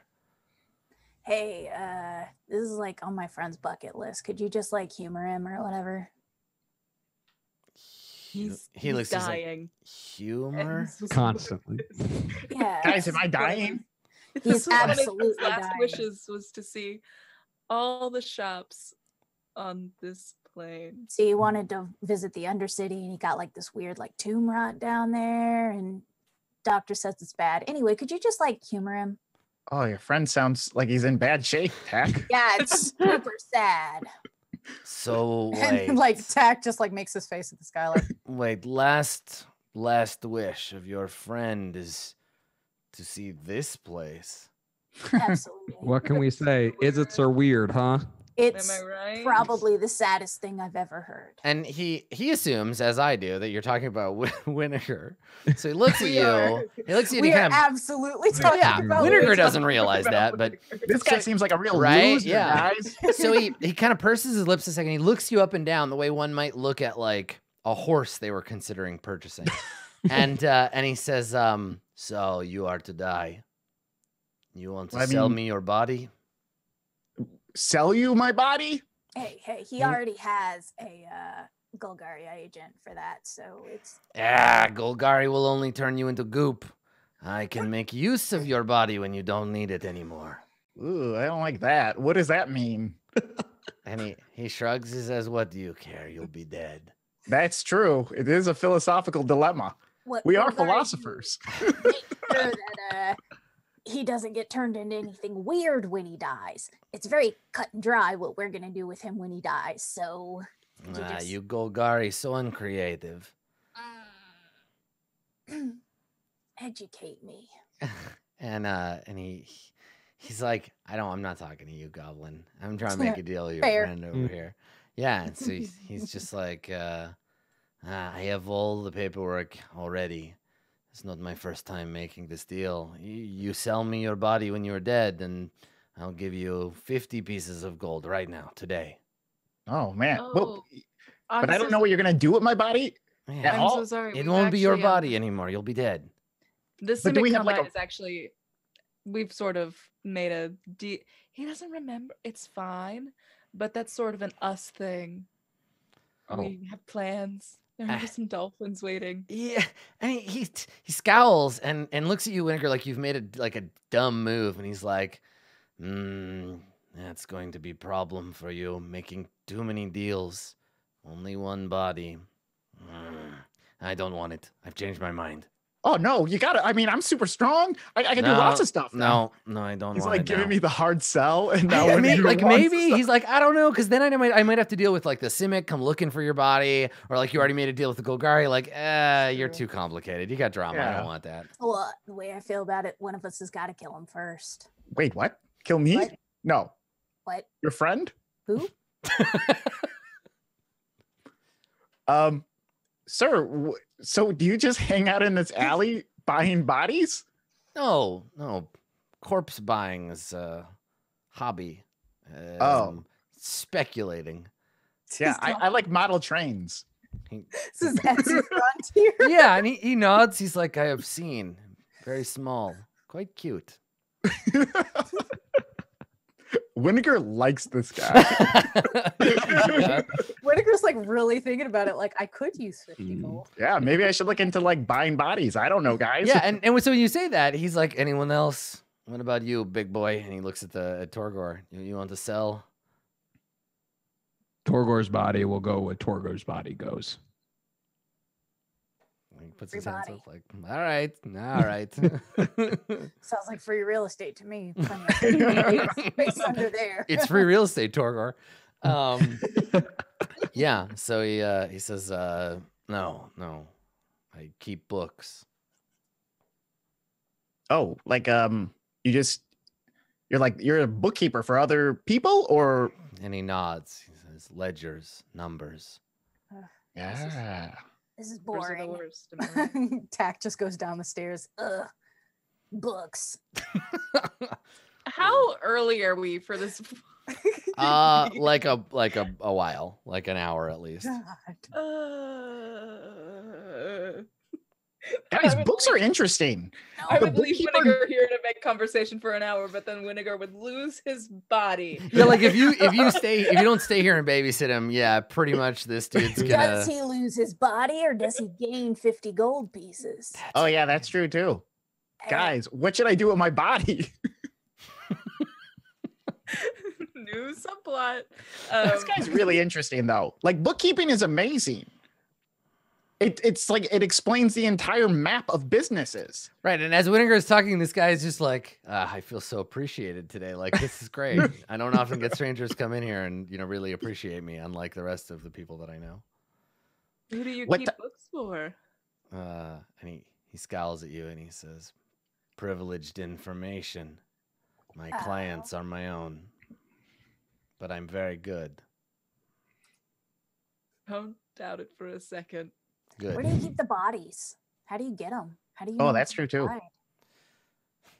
Kind of looks at you and he's like, Just wondering. hey, I have contact, a friend in the syndicate, high up. He knows people. I give them to him. Just wondering, like, okay, stop me if this is too ridiculous. Do you only buy from like the owner of the body, or is there like a subletting, or Yeah, like a rent to buy. or like if somebody just happened to find a body, would you like take it for what, like 2 silver, or? He's getting the drift, and he shakes his head and he says, no, only for personal use. If you are finding corpses, Well, then I mean, not me, probably her. okay, good. Just I Shuttle find that them all the blame. time. yeah, She's the one who killed a helpless NPC. yeah. So he says there are lots of ways one might sell to the syndicate. Okay. What if can we just take some like papers from you, like to hand out to our friends? Like a brochure. And he puts his hands up like, okay, hang on, like this business is side project for me. I'm not interested in expanding. And what's your official business? And he taps the book in front of him, and he says, clients come to me. I make their money make sense. Oh, that's a good. That should be your tagline for your business. Yeah. I make your money make sense. And he grins, and he's got this like big gold tooth, and he's like, Oh no. Oh man, Tax sees it, and Tax like hitting Torgor's arm, like, look at you. Hey, I know we should have probably like asked you this when we met, but what's your name? No reason. he says, I am Rastov. I noticed there's not a lot going on behind that desk. No, not that I was looking, but do you like live nearby, or you just live in the He desk? gestures over his shoulder. He says, I live in back. Alley man. Right on. And he's, Nice. no, not in alley. There's more house back there. Oh, more house. Long house. Very I- narrow. Yeah, I Yeah. was gonna say I really respect your choice not to live under the man's thumb, but no, this is fine too. I'm sure you own it. God, Tech. And he's like, owning property in this economy? I don't think so. Oh, Yeah, no, he nods and he says, I have assets. Why are you so curious, Goblin? I don't know. There's just not really a lot going on, and if I wasn't talking to you, then I'd have to talk to him, and it didn't go Yeah. great. Then they'd have to talk to me. Sounds like you are all very good friends. Yeah. Probably like best friends. Oh, ugh. I would call us best friends. Yeah. I've We had do better everything Would not use those words. Only for Winnegar. only Yeah. for- Oh yeah. Right back at you, buddy. This Torger's making like a flower crown for each of them. Some friendship bracelet. So Restov, the chartered professional necromancer, Restov's like, you cannot stand in store if you are not doing business. Please go back out to street. Oh, okay. It was a pleasure meeting you. I hope we meet again under different circumstances. Yes, perhaps you will be dead. Oh my god. I like to keep, and as they're walking out, Winnegar is just like, I like to keep all my options open, guys. Yeah. I don't normally put necromancer hobbyist into the notes, but I want you guys to know I did that for you. Oh, Thank cool. Tak is gonna like slowly like back down the alley and be like, am I still in your shop now? Like, where's the? Yeah, I mean, there's no real alley. Like you go, he's put a door and a wall on two ends of the alley, and then put a roof over it, so you can't be in the alley without also being in his shop. Okay. Yeah. I assume they eventually pick up Tack and Yeah, come on, buddy. Hey, time to go. Yeah. a little monkey backpack. So you So many you get back outside. And it is still as miserable and dystopian as it was before out here. What do you want to do? You got an hour to kill. Do you want to just like take a nice walk in the greasy rain, or? Yeah, we do what you guys want to do. Let's go steal some teeth now. Torgor could do another performance in a. Let's go another back to the square, cafe, yeah. and then there will be no teeth, and you can perform. Winnegar promised. I did kind of promise Tack that we'd steal teeth. Why did you? I didn't think Tack doesn't remember anything. It's true, but I remember teeth. That's true. It was Tack used a mnemonic device to remember teeth. They just thought teeth. I want them. The thing is though, a mnemonic device to an Izzet would likely be like a battery hooked up to an electrode that shocks your brain into remembering things. Like, oh, let me just turn on my mnemonic device. Guys, it was blue. Like, blue was the color I was thinking of. teeth are like mouth daggers, and they stab food. Yeah. That's how I remember. God, that's a beautiful Cakes. sentiment. That should go on a t-shirt. Cake. Teeth Oh, are like. Teeth are like mouth daggers. They daggers. stab food. God, it's beautiful. Goblin for life. Put it up in a dentist shop. Perfect. you know. Yeah, I love it. I love it. Your teeth are like mouth daggers. Beautiful. God, it's lovely. Speaking of food, I'm Mhm. hearing cafe. Yeah. Did well. I'm hearing it be suggested, and I think that might be a good idea. Torgor is like, fine. Road But just don't saying expect- cake and cafe over, and Tack's like, yeah, yeah. Selesnya fans don't really get down to Torgor's music, but whatever. Yeah, it's a little aggressive for them. It's okay, Torgor. You can pick all the music that you want when we go back to the room. Torgor is like, okay. This is like suddenly in a much chipper They attitude. listen to the same music, so Tack's for it. Nice. Okay, so you head back to the cafe, and when you get there, you see that outside there is there's a carriage. It's just like a wooden carriage, fairly unadorned, like gray paint, like cast iron kind of looking materials on it. There's a little bench on the front, and there's a big black horse that's pulling it, and the horse is just sort of like standing there. And then next to the carriage, you see a human in a long black coat and like a waistcoat and a top hat, and he's talking to the manager, and the manager is got a scowl on his big ogre face as he hands over what looks like a bag of gold to this top hat man. This is Dregs from earlier. Yeah, his Dregs. So Dregs is standing out here getting oily rain on his beautiful dress, beautiful maid outfit. But you know, you gotta do what you gotta do. If I wasn't so mad at him, he'd look pretty hot in the rain. But... I love you when you're Yeah, greasy. because like the rain That's a like shame. slowly goes down the skin. It's just like getting syrup on. No. I hadn't intended my initial description of this character in the scene to be quite so erotic, but okay, yeah, we'll go with it. A single drop of polluted water slides down between his pectoral muscles. No, we already decided that it was Dregs the Rock Johnson. So That's right. Yeah. All right. Do we recognize this top hat figure?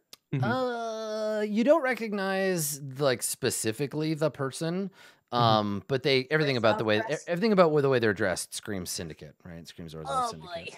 So they're probably like a tax collector or whatever, being like, if you're gonna do business in my neighborhood, I need you to pay like this fee and that fee, and please sign this. And Oh crap. Speaking of tax collectors, is there any chance that like we've ever met this guy when we were maybe possibly pretending to be collectors for the Orzhov Syndicate? I think probably not. You're in a neighborhood you haven't been to before. You're probably safe for now. Okay. Yeah. What does for now mean? I mean, you know, Yeah, and I think like Chad has the right of it. Like this is a two-bit leg breaker dressed up in a slightly fancy suit, right?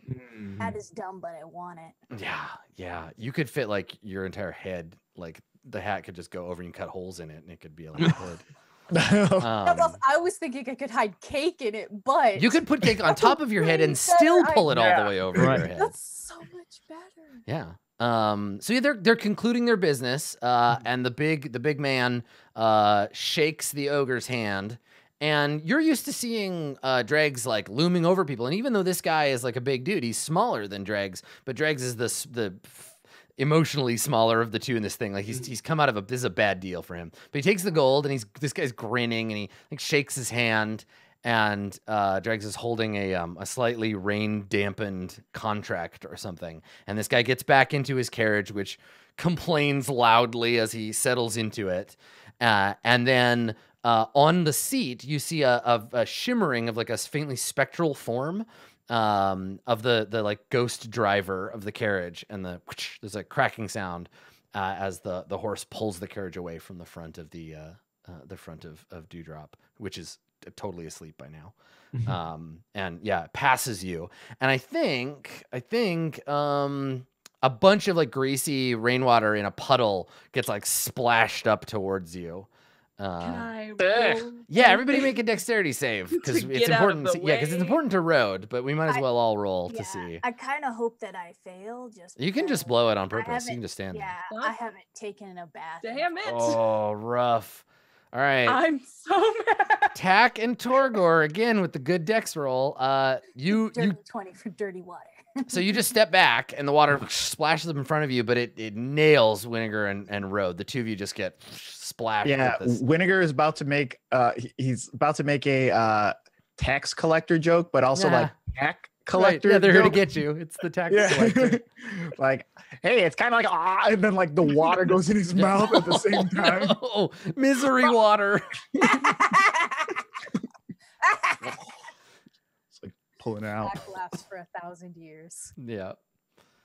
So Road, your nice outfit is now once again. This is the second time today you've been waste watered. I have an emergency outfit in the karaoke. Oh my God. You do. Hell yeah. And I go inside to go get it. Just like storm past Dregs. Yeah, okay.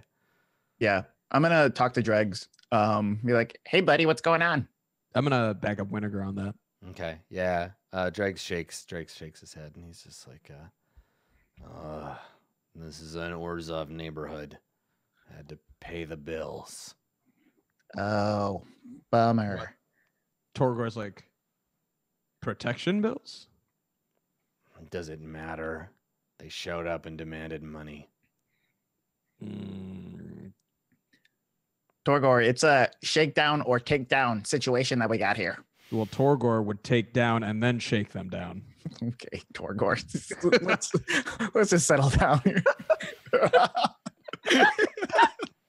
There's no one here to impress right now. Torgor impresses himself. He has to impress his best friend. Oh yeah, and biggest fan. Number one fan. Number one superstar fan. And Dregs, that sucks. We're gonna go back inside though. Okay. All right. So yeah, you head inside. Dregs goes with you, and I think that we follow the group of you out of the rain, up to the door of the establishment, and then the camera lingers on the door as it closes, and we cut elsewhere to a scene in which none of you are present, but will be our closing scene for the episode. We're outside of Restov's like ledger shop again. And we can hear, so the camera's fixed on the door. We can hear the sound of horse hooves and a wagon. And we slowly pan around to see another of these like big black horses. But this wagon is much fancier, right? It's actually clean. Instead of like wrought iron and gray wood, it's made out of like it's got like ivory paneling, and there's like gold filigree on it. The wheels spin when it stops moving. But yeah, it's like it's a very fancy looking carriage, and there's a driver up on the driver's seat, dressed.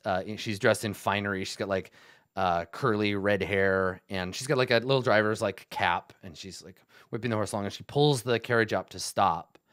And we see from under the carriage, we see the little metal stairs descend, and a pair of like blood red high-heeled leather boots step down, one step at a time. And then we cut to the interior of the shop, and we see the door open, and we see a woman in a black cloak with a crimson interior step into the room and take her hood back. And we can see she has like very, very dark black skin. Her hair is pulled back in braids, and she has eyes the same color as the inside of her cloak. And we see Restov, who like has his head down, like he's like bowing when she comes in, and we hear her voice from kind of off camera, and she says, "Restov, so good to see you again." And he doesn't look up at her. He's just like, "Yes, my lady, everything is prepared." And she says, "Good, my guests should arrive soon." And he reaches down to that same place where he pulled the lever for tack, but instead he pushes it and turns it in, and the floor drops, and there's a staircase leading down under his desk. Oh. And we cut back to her, and we see her face, and she's taking her cloak off, and she just hands it to like a ghost we didn't see was there. So like a spectral form, like picks it up and like carries it off and hangs it up for her.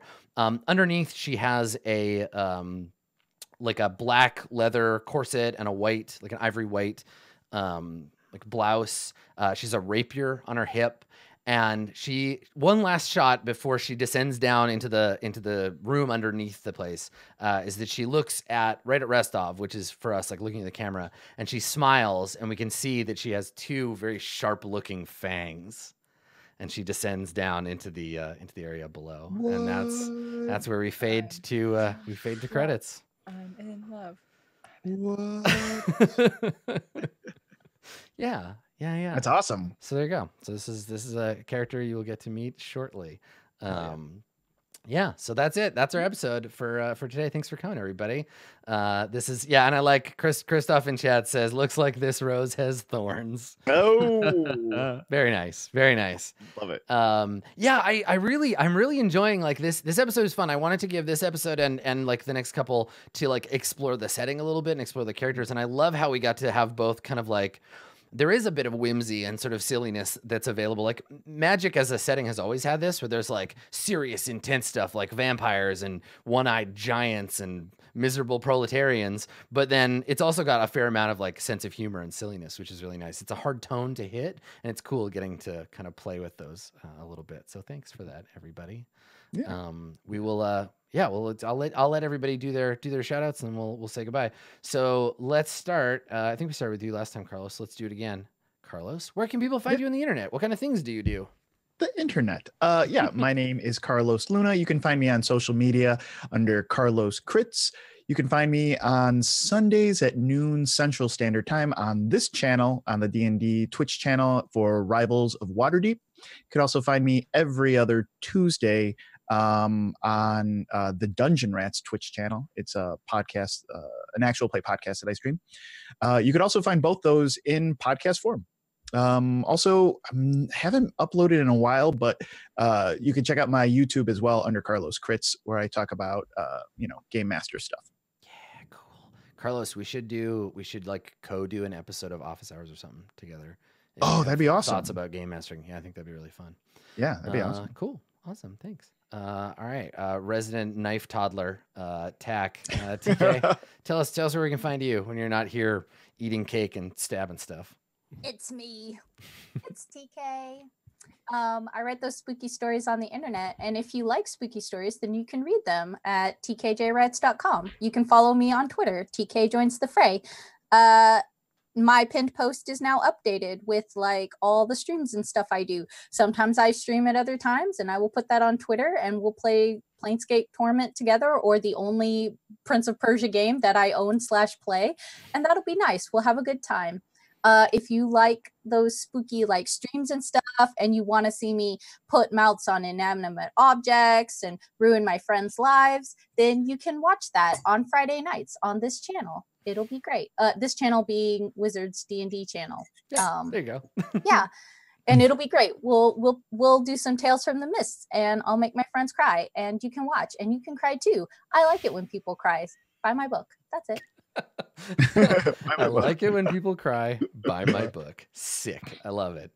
Well, you know, as much as Katie, as much as you tried to keep Road clean this session, you'll have just to didn't happen. try again next time.